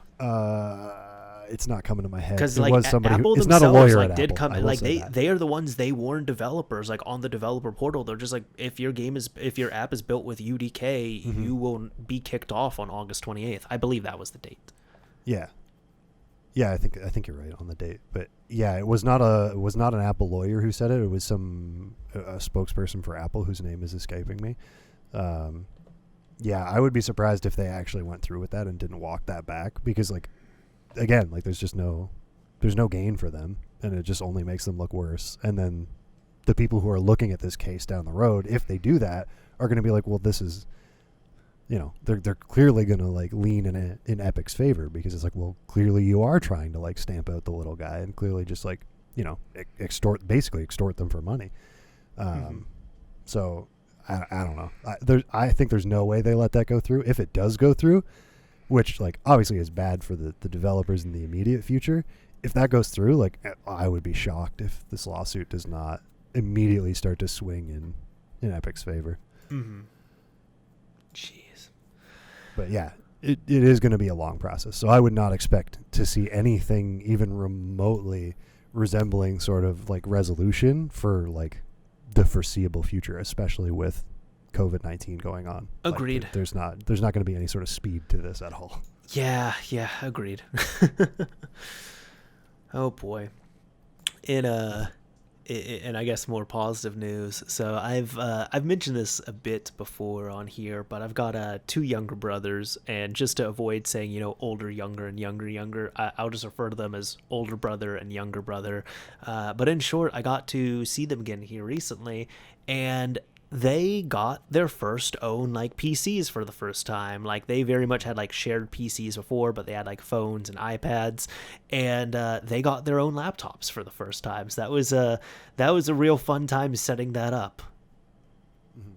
Yeah. Yeah, the first PC is a big one. I remember that very vividly in my own past, and like that's a big like, oh, I'm like my own person. I have my own computer. This is me. I have ownership over this. It's big. Dude, did your first PC, was it a laptop or a desktop? Oh, it was a desktop. It was not a good computer. It was an old Acer like pre-built desktop from like what probably would have been like Staples or Best Buy. I don't even know where it came from, to be honest with you. But it was oh boy, it was a hunk of junk. But it was so, oh man, it was great. That's awesome. I know. At least it was yours, though. Yeah, exactly. It was like I don't have to share, and like we had some real clunkers for computers before that. But it was like, oh, I can sit down and play computer games, and I don't have to worry about anybody else coming and kicking me off, and I don't have to worry about, I don't have to worry about this computer being super junky. Like it wasn't terrible. Like I could play some games. So Sure. yeah, it was definitely a eye-opening experience. Dude, it was like for my brothers, I mean I agree with we always had laptops. My parents are the type of people, they believe laptops are better because they're portable and you could take them everywhere, and then they would immediately take those damn laptops and dock them and hook them up to a keyboard and a mouse and a screen. So I'm just like, what? Like, and then they wouldn't, they wouldn't turn them off either. So it just drove me nuts on so many levels. And I'm like, guys, you can't, laptops are not designed to be like desktops. If you were just going to get a desktop, like if you were going to buy a laptop and turn it into a desktop, why didn't you just buy a desktop? Yeah, that's definitely a pet peeve of mine as well. So yeah. I can, oh man, I feel you so much on that. Yeah, I hated that, and it was like I've laid into my parents so many times over how they abused computers and abused their just, man. Okay, I get emotional about that, but either way, I think I was like 15 when I got like my own laptop, like truly my own laptop, and it was just. It was an awesome experience, even though it was a hunk of junk. Admittedly, it was like the cheapest thing we can get. It was like $400, which, a $400 laptop is some garbage. But That's fair. yeah, because I'm the type of person, my belief is generally, and this time I'll actually talk about this, but generally I'm like, yeah, if you're looking to get like $500 desktop performance out of a laptop, you need to spend about double that. You're looking to spend about $1,000 or more on a laptop. But I didn't even know as much about specs and such back then. So like I went through 2 laptops that had integrated graphics and such, and like the first one was just bad. The second one would have been good, but it had so many design flaws. I got the biggest lemon of the bunch, it felt like. My third laptop, which I bought like on my own, it wasn't a present, it wasn't paid for by parents, that was the one I got in 2014. It had a separate GPU and such, and it still works well enough to this day. But man, I was like telling because my parents were saying, hey, what laptop should we get and such, and I said, I explained this all to them, and I was like, we might be spending like maybe $1,000 per laptop if we want to get them something good and something that they can do their schoolwork on and they can play some games and it's going to last and it'll be fast and have a SSD and all that stuff. Now I found these laptops, and I think they were at this price point because they're the 2019 models, and they work just fine, and they're sold out now at this point. But I saw this and I couldn't believe it, and like I looked up reviews and I looked up performance and it seemed to be good, and then we got the laptops. We got 2 of them, and they're super happy with them. But I ended up getting each of them an Acer Nitro 5. It's like a full-size gaming laptop, and the specs are here. They have Core i5 9300H processors clocked at 2.4 gigahertz. They are 4 physical cores, not that 2 bullshit and then hyperthreaded to 4. Like the 4 physical cores that hyperthread up to 8. They have GeForce GTX 1650s in them with 4 gigabytes of VRAM on there. They come with 8 gigabytes of DDR4 2666 speed RAM, and they have 512 gigabyte SSDs in them. And all of that there was $630 US dollars. And I was looking at it, I was like, my Lemon laptop, which didn't have a GPU or anything on there, was $600, and I thought that was a good deal like 10 years ago or so. So I mean, I had to restrain myself from even buying a third one for myself because I wouldn't really use it, and I know that. But I was a little bit jealous because I'm like, damn, we are getting you all really good laptops, and this price is incredible. Which for them, the price is irrelevant. That was more for my parents. My parents were super happy that they were affordable, like this affordable for what you're getting. Yeah. Yeah. Yeah, I remember you reading off the specs to me, and like I've kind of been diving back into the world of computer hardware because I'm in desperate need of a computer hardware upgrade, but my bank account is also in desperate need of me to not spend the money on a computer upgrade. So but I do remember you reading off these specs and being like, oh, these are, and like every time, oh, these are pretty good, these are pretty good laptops, and then like the price is just like that price is. It's perfect, honestly. Like that's like that is the kind of price point where it's like, okay, this is worth buying. Because like at the end of the day, like yes, sure, it is not like the bleeding edge of laptop hardware, but like price to performance, like that is probably about as good as it gets. Yeah, I was shocked, and like they seem to run well, they seem to run cool. I did rip out like a lot of extra junk that was put in there from the manufacturer, but then the thing is, because these are gaming laptops, which it's funny because like my parents kept talking with them. They're like, guys, these aren't for gaming. These are for school. And my brothers are like, nah, they're for both. And I'm just like, I already shared my Steam account with the both of them. It's too late. But I was being the good brother, all right? But you know what? I was super proud. Like, all their stuff is legit, way better. You know, at like they're in a much better spot than I was when I was their age. Everything I had was cracked because I couldn't afford it. But no, man, they got, of course, the OS is legit. I was able to get deals on Microsoft Office 2019 and like the full suite. I'm not talking that Office 365 12-month bullshit. I'm talking you pay for it once, you activate the key, you got it for life. Their Steam libraries, I just shared my own, and then I had to buy like a game or two for them. I gifted them a few games as well too that I'd bought, and I had extra just saving in my inventory. And then the last game we got them was Minecraft, which I was able to get a deal on that as well too. So I got each of them a copy of Minecraft, and they've been playing the hell out of some Minecraft together on these laptops.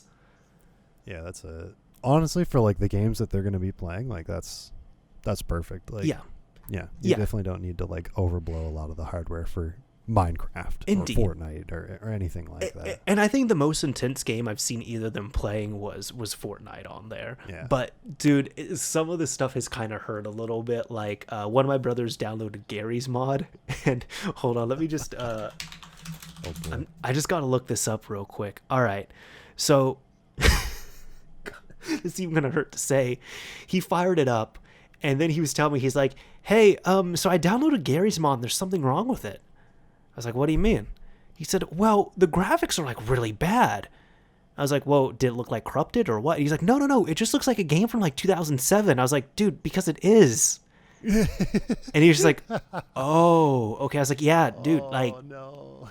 Yeah, it hurt, man. that is a 100% boomer moment. That never feels good. Yep. And I had to look it up here. That's why I was typing. It initially came out in 2004, and then it was published as a standalone release by Valve in 2006. So I was kind of right. We were about right there. But yeah, it's been funny like telling them where some games they might have to do some extra troubleshooting, and like some games are just like Gary's mod's like, oh, this looks awful. It looks like a 15-year-old game, and I'm like, dude, it is a 15-year-old game. What do you want?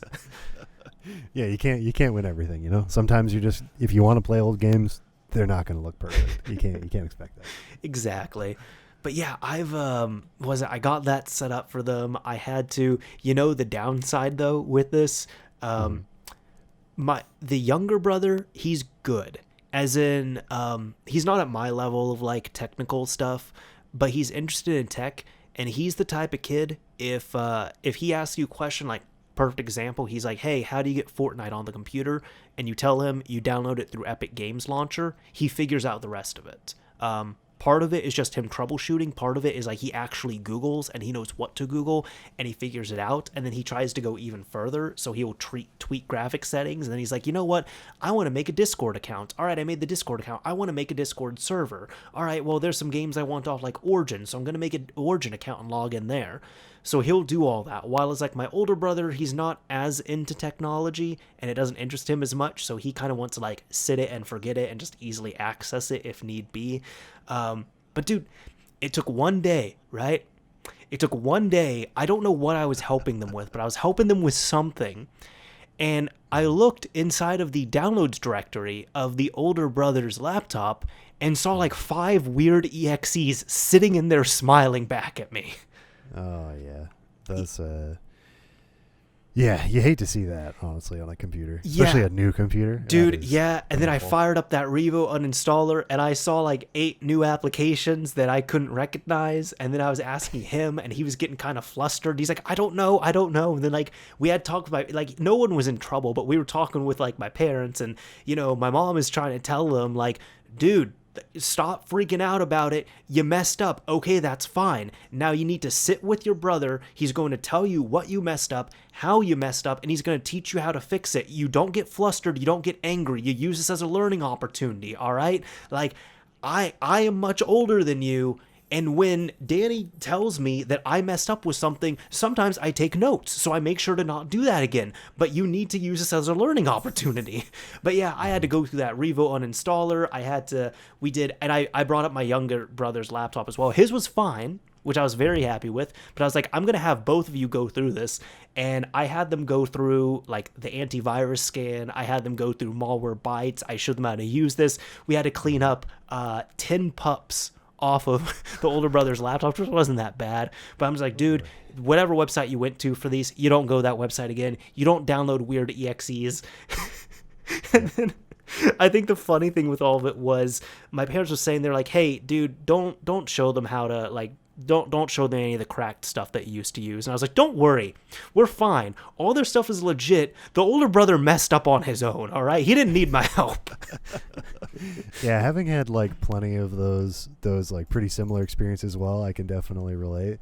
And like, at least he's learning this lesson now instead of like the ripe old age of like 40 or 50 when I've had most of these experiences with people where you sit down with them and are like, look, there's some things you can't do with this. There's places you can't go. There's things you can't download. They're going to hurt your computer. And like I'll say this, man, like knowing what to Google and how to like Google effectively, that is a skill, man. Like that is a skill. Cause like some people get it and some people just don't. Mm-hmm. And like, it's funny that it happens. It's kind of split like that right down the middle between your brothers, because it's kind of funny that it's worked out that way. Mm-hmm. But yeah, it's there's definitely a lot of that out there in the world, and I've had so many experiences sitting down with people, and it almost always seems to be with new laptops, but just sitting down with them being like, look, I know I'm the one tech guy that you know, like I'm gonna do my best to walk you through this, but like you just got to be a little more careful. You're not tech savvy enough to stare at a web page and know whether it's legit or not. So you just got to take your time. Like, take things easy here. Dude, one tip I can... have you heard of Ninite? The name doesn't sound familiar. Okay. I'll actually even link it to you. And this is it's not a secret. This is for anyone. But literally, Ninite.com. I not only recommend this for power users, but even just for your grandmother who doesn't know what they're doing. You go to this site. It is the most beautiful site, man. It's a lot of commonly used applications. So Firefox, Chrome, 7-Zip, WinRAR, like Java and such, or OpenJDK at this point now. It's all these applications, and whichever ones you want to download without having to do next, without having to find the exe and all that stuff, you tick which applications you want. And then you click download, and it downloads this beautiful custom package for you that's less than a megabyte. And all you do is you double click this Ninite package when you have it on your computer, and it will systematically go through and see which applications you already have installed and which ones are missing from that list you generated. And then the ones that are missing from your computer, it will download them and install them without any further user intervention. And if you have those applications already on your computer, it will check to see if they're up to date. And if they're not up to date, it will use that opportunity to update them. Wow. So it is one of the best websites I found. I found out about it from an IT dude when I was working a job when I was transitioning over in college, and because he was working for a few buildings, and then he was teaching me what to do and such. But either way, what I do is I have, my own 9-night package, and I build out a package for people, and then I download it and I put it on their desktop, and I rename it to just 9-night. And I tell them, I say, whenever you want to update your apps, you double click this and you wait and you let it do its thing. You don't go, like if you need to update Adobe, that's fine. I'll add Adobe Reader to your package so you don't have to go through the thing. And I do that because my dad messed up one of his last computers by just downloading Adobe. And I don't know where the hell he downloaded it from. I don't know what he did, but he infected that computer good. I'll tell you that. Yeah, this is like super handy scrolling through this. Like this would be... Yeah, like really handy to have for especially for people for updating, like you said, like because people don't want to go through like even if they have like 4 or 5 programs that they use, having to remember to like I need to go back to that website and like which one that is and like find the update and like know which version I'm using and find the update sometimes because like sometimes it's buried even in the program, so it's hard to find even just in the program where I go to update. Mm-hmm. It's like it's not always easy. Like even just for that feature, it's super handy. But like for setting up somebody's machine for the first time, oh my gosh, dude, yeah. And I do that with all the new machine setups I have, and I'm just like, this is your updater. You live and die by this. And like especially if you got fast internet and an SSD on there, dude. You open up 9-night, you go to the bathroom, you pee, you wash your hands real well, sing happy birthday twice because of all the COVID stuff here. You come back, you're probably almost done at that point. Yeah.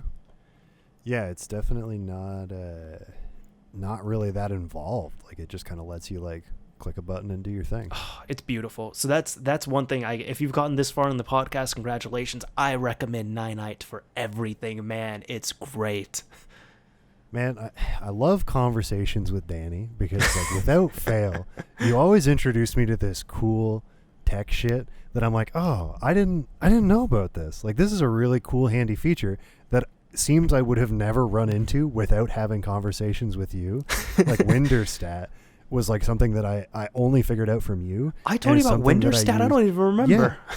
And like I use that thing on the regular at home, at work. Like it is the only thing that like keeps me from having a like terribly cluttered computer. And that is another one of those things where like I wouldn't have found out about that probably. Well, maybe I would have found out about that one eventually. But like the only reason it popped into my computer when it did was because you mentioned it to me. And this is another one of those things. And now every time I set up a computer for somebody because they're like, hey, you're the tech guy I know, that's what I'm going to do because that's sick. I like that. Hell yeah, man. You get their antivirus set up, which you can do on there. You get their Malwarebytes set up, which I'd recommend you get on there as well. Pretty much, you get their stuff set up, you build a custom package for them in 9-night, and then you just tell them, hey, maybe like once every 2 weeks, just double click this weird looking application and let it do its thing. Yeah. Yeah, it's so easy. Because like, especially like, the antivirus and Malwarebytes, which is great. Love Malwarebytes. Like, trying to remind people who are not tech savvy to like update those apps, like it's just not going to happen. Like they're just not going to update them. But yeah, clicking on 9-night, like it's starting to sound like this is 9-night sponsored, but it's not. Like no, it's oh my god, man! That sounds so easy, dude. If I know no one from 9-night's listening, but I would take a sponsorship from them. That would be such an easy sell. That would be such an because I've been preaching this thing for like 6 years. Yeah, that's dope. Yeah. Damn.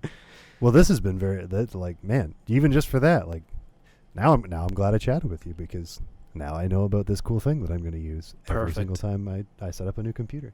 Perfect. Well, this is actually kind of the last thing I wanted to bring up. But speaking of cool things that you might use, I discuss this either with myself or I discuss this with my guests, but what games have you been playing? So it's been a little bit of a weird time for me because I kind of went into this weird phase where I didn't really play a lot of games. Like when I started working for the Score, I got pretty busy. Life's been pretty busy and crazy and all over the place. So I didn't play a lot of games. So I've played, since nobody that's listening to this knows who I am, I played a lot of Halo growing up. However much Halo you're thinking, maybe double it, maybe triple it. That's probably how much Halo I've played, and almost entirely multiplayer. So I've played a little bit of Halo because, that never dies. A little bit of Halo 5. I played in a recent community tournament with some 343 devs and the community streamers and team and stuff like that. So that was super fun. But now my Xbox is completely disconnected, so no more of that. Switching back to PC. I played through Persona 5 and continuing to play through Persona 5 recently, but that's been kind of on hold because, I'm lazy and I don't play games all that often, but Persona 5's been amazing. And the other big one that I've spent a fair bit of time on has been WoW Classic recently, which I got into for the first time, which has kind of been a weird throwback and nostalgia trip, even though I didn't play WoW Classic at the time. Those have really been the 3 games I've been playing the most. And then very recently, the last day or two, I started playing Among Us, which is kind of an older game, but that has popped up again recently, and I've played that a bit. But that's just kind of a fun, when I've got 5 or 10 minutes to kill, it's kind of a fun little thing to throw on. Right on. I know Among Us just kind of, even though it's an older game, just kind of popped out of nowhere all of a sudden. But I think we talked about it where it was pretty much being given out on itch.io. So I think the Android version was free, and then the PC version with a bunch of bonus stuff was $5. Yeah, and for $5, I'm easily going to get $5 worth of enjoyment out of that game. Oh yeah. And for anybody who doesn't know what it is, it's just it's basically just the game you play with a bunch of people in a circle, Mafia, where there's Mafia members and the innocent people have to try and figure out who they are, and the Mafia members are trying to kill everybody off. It's basically that in a space station, and you play with people over the internet on the computer. That's essentially the game. That sounds so awesome. It's really simple, simple and fun. For $5, I was yeah, sure, why not play some fun games with my friends? But most of my gameplay experience these days has been WoW Classic and Persona 5. Mm-hmm. That's awesome. Then we talked about this. I've never played WoW, but it's because I'm afraid to. Man, I've seen what it does to people. I've seen it ruin people. I've seen it ruin lives, and I've had people for years and years try to convince me to play it, and I'm just no. Everything you're saying is probably right. It is probably the best game ever. I'm probably missing out on a lot of stuff, but I've seen what it does to you. I'm not going to play. I am going to deprive myself of this experience. Yeah, I played very little of this game back in the early days. So kind of right around the time that the Lich King expansion came out. I played the game very briefly, got to level 13 on maybe 2 or 3 characters. And this was prior to the game being free to play up to a certain point, which I actually don't even know if it is or not anymore. Yeah, it is. Okay.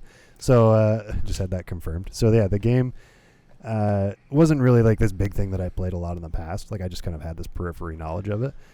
And then now getting into WoW Classic, I was okay, I'm paying for this game monthly. So that's an investment. I was I need to get that investment back in enjoyment. I need to actually play the game. I can't just let it sit there. And I can definitely see why people are addicted to it, because I feel the itch. I'm sometimes I'm oh, I just want to go on and do one more quest or do a little bit more so I can get this next level and grind this out or whatever. And I'm oh, I feel that.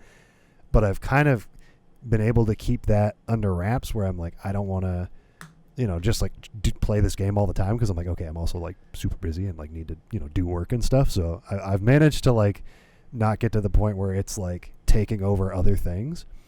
The weird thing is that Persona 5 for me was more addicting and more I need to go back and get through this thing or play through this thing than WoW Classic has been. Not by a ton, but it was definitely more, where I was definitely excluding more other things to play that game than I am for WoW Classic. I got you. The closest I've ever gotten to a WoW addiction is Diablo 3, where when the game first came out, dude, I'll tell you, what the hell was happening? So I was playing it on PC, awful experience at the time because I never had a good connection. It was just hard, that first month or two. And base Diablo 3 sucked, all right? Anyways, I remember, man, the point I really felt that closeness to WoW addiction was I was at work. There was nothing that was going on. So, during the summer on campus, easy campus job, nothing going on. I closed the door to my office and I worked from 1 to 4. And I fired up my laptop and I started playing Diablo. And it felt like maybe 40 minutes had passed.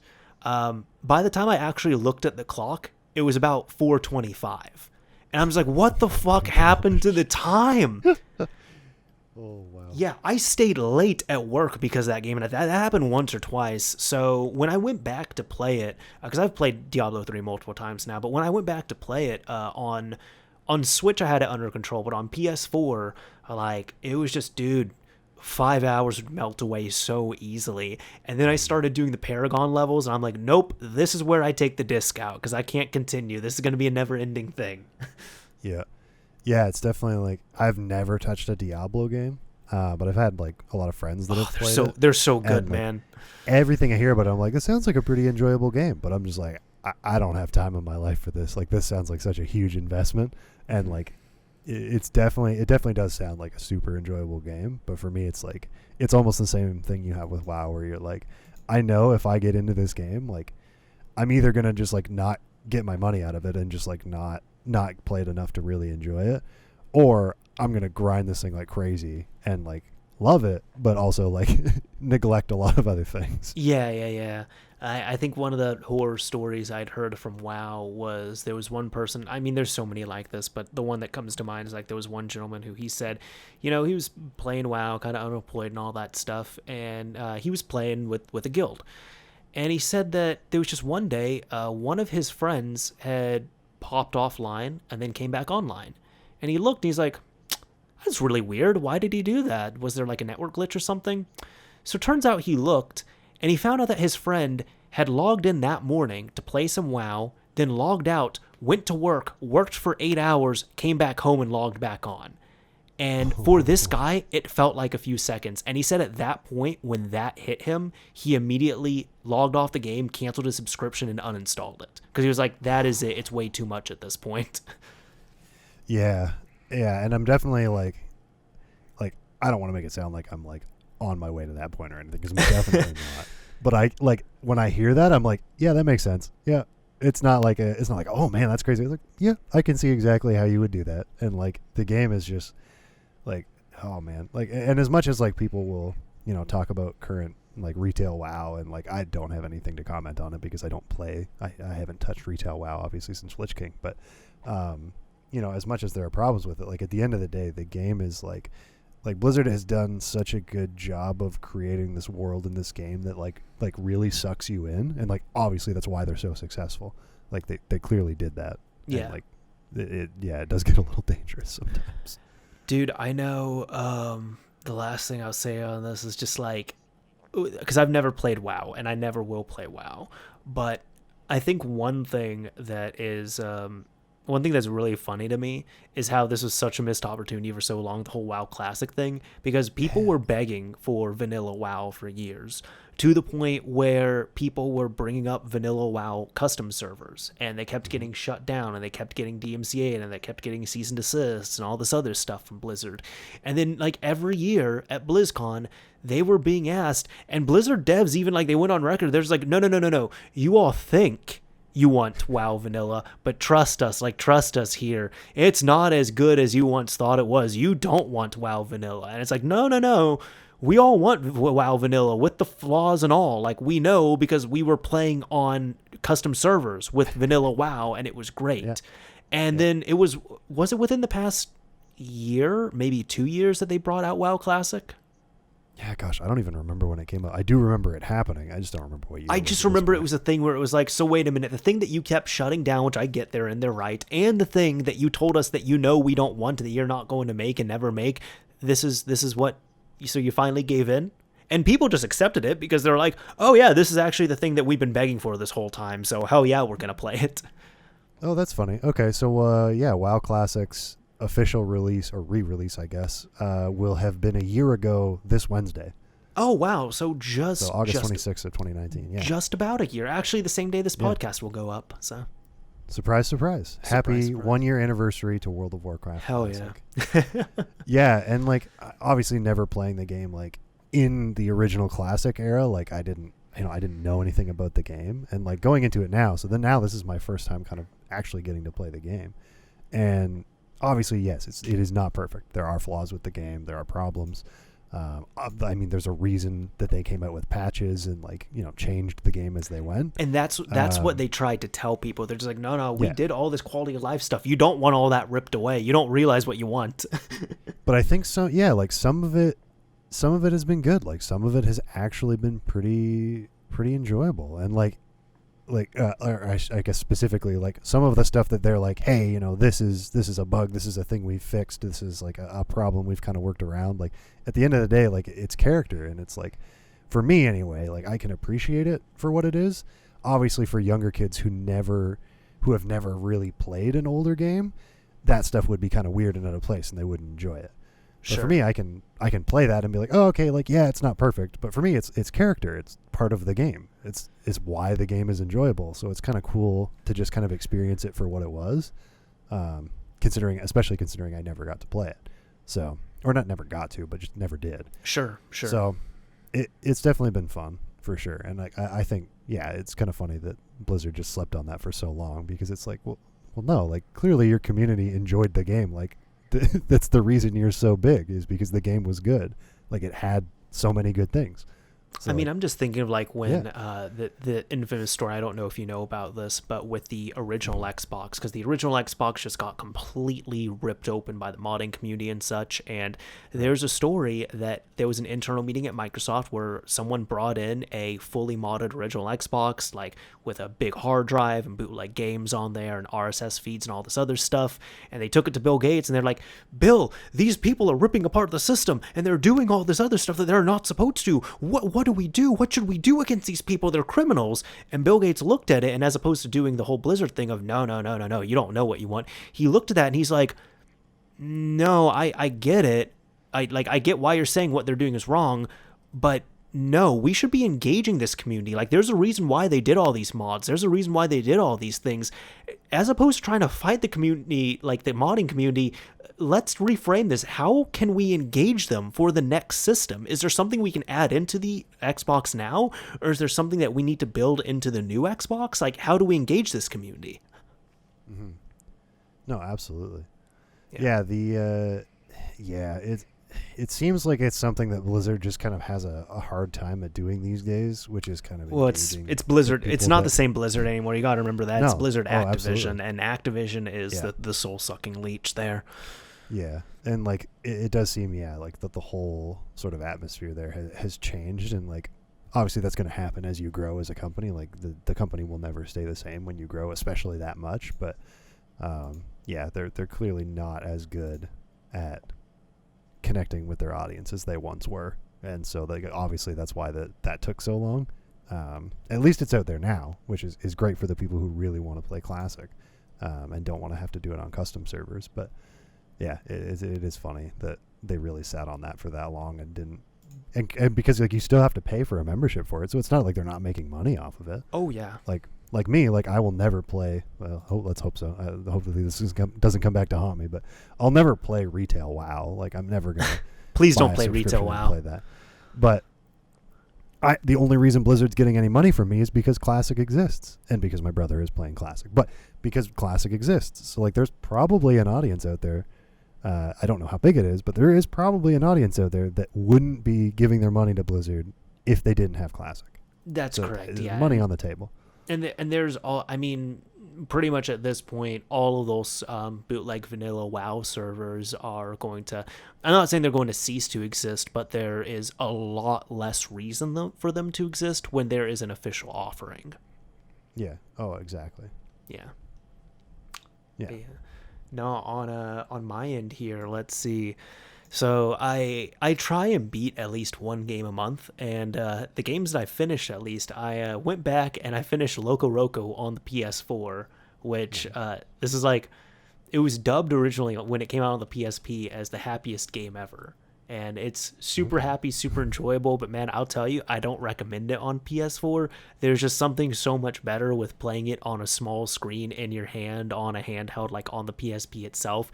It did not feel right playing it with a DualShock 4 on a large TV, so I actually would not recommend picking it up on PS4. I recommend get the PSP version, even though they're the exact same. Mm-hmm. Yeah. Yeah, that's fair.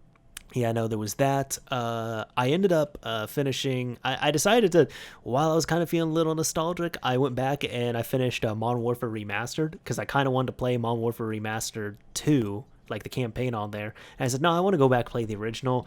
And man, I love how that game holds up. Like the campaign on there, it's so damn good. Yeah, it is. I don't know if underrated is necessarily the right word, but I think it might be a little underrated. Like people might sleep on it nowadays. Like at the time, people thought it was really good, but nobody talks about it anymore. Yeah, so when my brothers were here and when they were, because like we had a bunch of like game nights where sometimes we were playing together, sometimes we're just in the area playing separate things. And this is a game from 2007. I was playing in front of them, and they were super engaged. That they thought it was really cool because they like the new Modern Warfare. They play Warzone and stuff, but they thought this Call of Duty 4 remastered was super dope.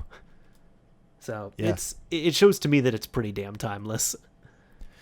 yeah, and like the especially with the remaster, like it, I think it really only seemed to get press like it seemed to just disappear really quickly, and I was kind of surprised because I was expecting it to blow up Twitter. Which one, the first And like, remaster or the second remaster?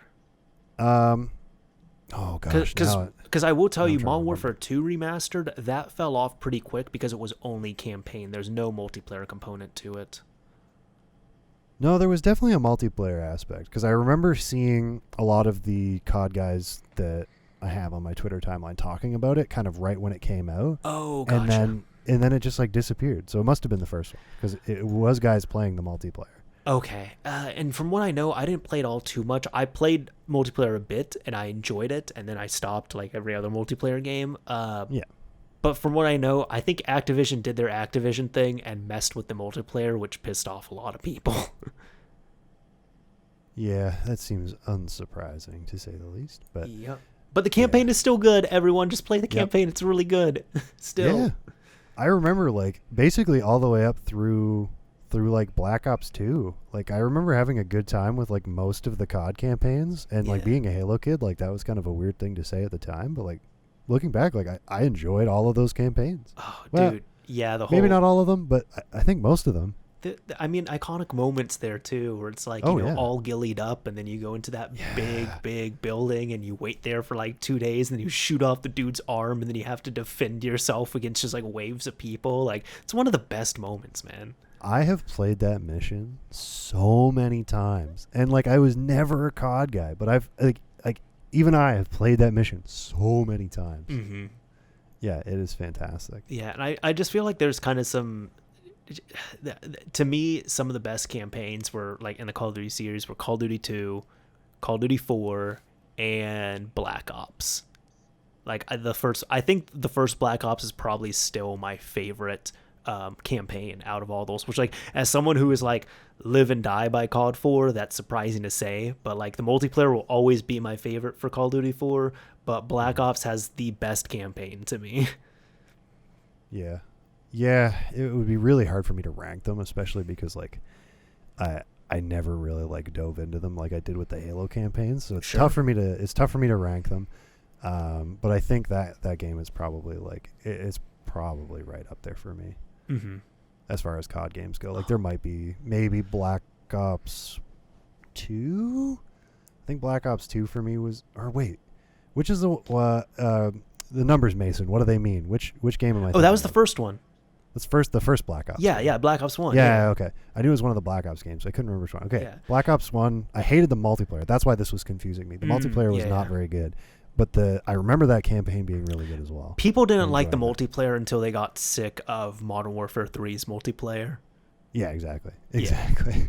But yeah, no, there was that, and man, it's even just like talking with my younger brothers. Black Ops is enough there because they've played like Black Ops 4. They didn't play 3 or 2 or even the first one. But like even they were telling me, like, they just hear from friends or like other people. They're just like, yeah, no, we've never played Black Ops, but we hear that one was really, really good. And I'm just like, man, like if people are if they're just hearing this like from a 10-year-old game that one's still good, then that's some that is some quality right there. Yeah, Yeah. definitely. No, for sure. Yeah, so the other game I finished, which, dude, I am I am not good at playing games where there's no, like, completely open-ended. Mhm. Like Minecraft, that's a big one for me. Like, I don't jive with that. On top of it, Minecraft actually puts me to sleep. It's a very boring game to me. But Very fair. so I've never done like Animal Crossing really, or some other games that were similar. So back in March, like everyone else, I picked up Animal Crossing New Horizons knowing that there was no point to this game, and I finally beat it because I found out just a few weeks ago that there is an actual point to Animal Crossing New Horizons that will make the credits roll, which is you have to get your island ranking up to 3 stars, and then the next day KK Slider comes and performs a concert, and at that point you quote unquote finish Animal Crossing New Horizons. Really? I had no idea that this was even a thing. I'm telling you, man. Animal Crossing was just the thing you always played. No, that's what I thought too. But I'm telling you, man. On paper, Animal Crossing New Horizons, there is a way you can beat the game, and that is it. 3-star rating, and after that, you schedule the concert with KK Slider, and you go to the concert. Huh. Yeah, I mean that's fair. You know what? Now that you're saying that, I have seen footage of this concert.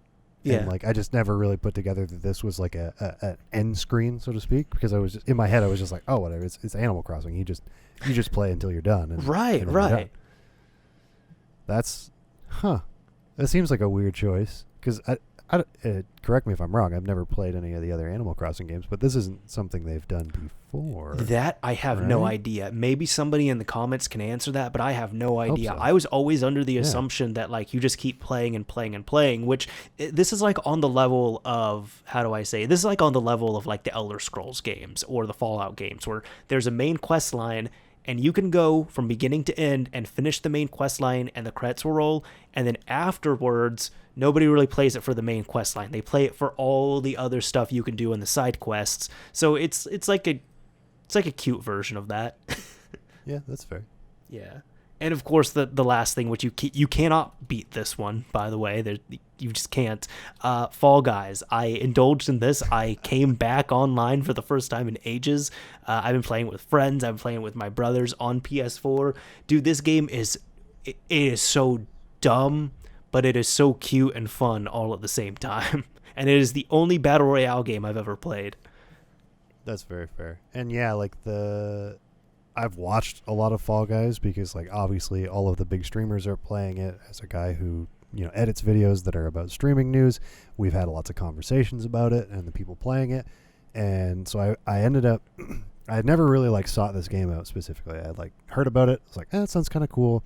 It doesn't sound like something that I need to like go out and like look up right now. Like it wasn't like, oh, it blew me away. And then this whole thing started to blow up with Tim the Tap Man not having a win, and I saw some of the Twitter banter, and I was my hey, god, that's really yeah. funny. It was super funny. And then he was streaming, and he was like very like, it was like, oh, this is the stream I get the win kind of thing. And he's streaming with Nade Shot and a Formula One driver whose name is escaping me right now, but he's also been doing a lot of streaming over COVID, gotten pretty big himself. And so I kind of just like tuned in while I was at work, and it got to the point where I was like jumping out of my chair every time this guy got to a final, like really wanting him to win. Like the game just like sucked me in. And like obviously Tim's a really great content creator, he's a really good personality, so he does a lot of that work too.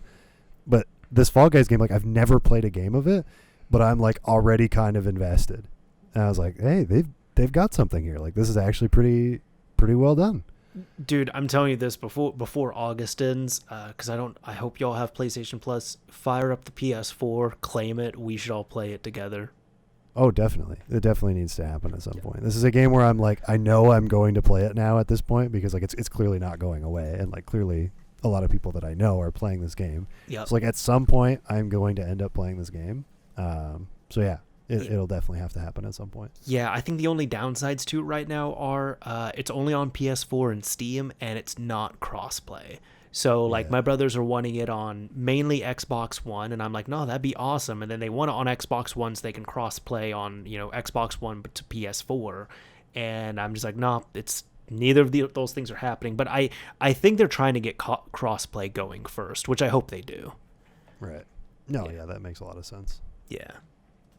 But yeah, man. I'm excited. We'll definitely have to play at some point. Hell yeah. That'd be a time. Hell yeah, that's been like that was the game of all games that brought me back to multiplayer. Yeah, you know what? That's fair, honestly.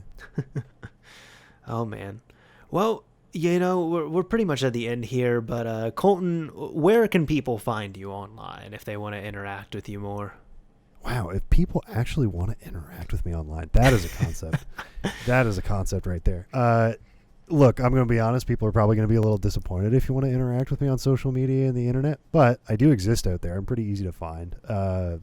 Twitter's probably the place I'm most active. It's just at TheOnlyZoltan, all one word, spelled exactly how you'd think it was spelled. Twitter's probably the easiest. YouTube, like, I have a channel. Don't bother. I haven't put anything there in a long time. I have a Twitch channel. I stream like maybe once every 7-8 weeks, and whenever I kind of feel like it. But again, it's kind of irrelevant. Really, at the end of the day, if you're interested in what I'm up to, like Twitter's the place, because I try to keep things as concise as possible with the internet, because there's so much going on, and to have a really wide presence is so much effort, and I just can't be bothered. For sure. So Man. Twitter's the place to be if you really care about what I'm up to. I like Twitter. Twitter's nice. Yeah. Or really, at the end of the day, this is going to sound like a plug for the Score Esports, because it is. But really, at the end of the day, if you like the content out there, esports wise, especially if you want to hear more about this whole Fortnite Apple thing, definitely head over to the Score Esports. I edit videos for Don't At Me, our series Don't At Me, and our series Clouded. Those are the two series I edit for. All the other stuff is probably way better because it's edited by people that are way better than me. So there's a ton of content on there. But if you care about like gaming, esports, whatever it is, like tech-wise, like honestly, we've probably touched on it somewhere or another. So the Score Esports is another good place to follow the stuff that I'm up to, because, I mean, obviously that's my 9 to 5, so that's where most of the content that I put onto the internet goes. Perfect. Well, that's cool. I'll at least on the YouTube upload, I'll be sure to drop some links down below in the description so people can check you out more if they so want to. But either way, I think we're good at this point. So last thing, at the end of these episodes, I do like to use a keyword that people can use in the comments of the YouTube upload here so we can know they made it to the end. So what do you think the keyword should be for this episode? Oh, boy. You're really dropping this one on me. Huh. Yeah, man. To be honest, I completely forgot until like 30 seconds ago. Okay, a good keyword that people could drop in there that would not be something somebody might just accidentally put in there to really find out who the real grinders are, who made it all the way to the end of the episode. I'm trying to think of something that like kind of relates to the episode, but it's a weird word that nobody would use, but I'm really bad with big words most of the time.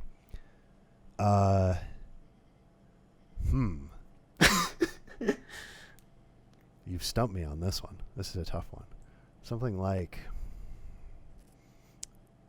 this is okay. This is you can feel free to tell me that this is a dumb one. This is one that people are probably going to have to Google to figure out how to spell.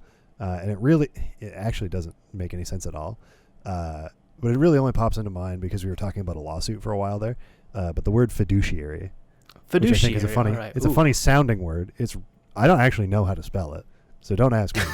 we're gonna see so many spellings of it. I hope we do at least.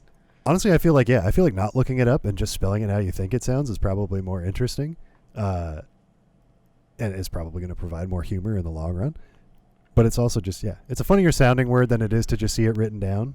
But I feel like with the misspellings, that might make up for that. Might make it a little more interesting in the comment section. But and really, at the end of the day, who's gonna use that in context without having specifically tried to flex that they watched to the end of the episode? Yeah, so somebody who's very concerned about the fiduciary things that are happening in regards to Apple versus Fortnite. So, which to my understanding of the word, there are none, but I might be wrong there, and some lawyer in the comment section will probably tell me I'm wrong. But we'll say that sure, yeah, exactly, fiduciary. Fiduciary. Anyways, if you use that word in the comments of the YouTube upload here, we will know that you made it until the end. And again, this is available on my YouTube channel, Mr. Mario 2011, or if you want to take this as a actual podcast around, I don't know where you'd really go. Just walk around and such. Please don't travel a whole ton. Just keep yourself safe and all that. But in regards to all that, if you're wanting a actual MP3 download of this podcast, you can of course get it by looking up Mario's Minute on any of your favorite podcasting platforms or applications or what have you. Just fire that up. Anyways, that is about it for this episode of Mario's Minute here. As I always say, this is Mr. Mario, signing off. Thank you all for listening and watching, everyone, and until next time.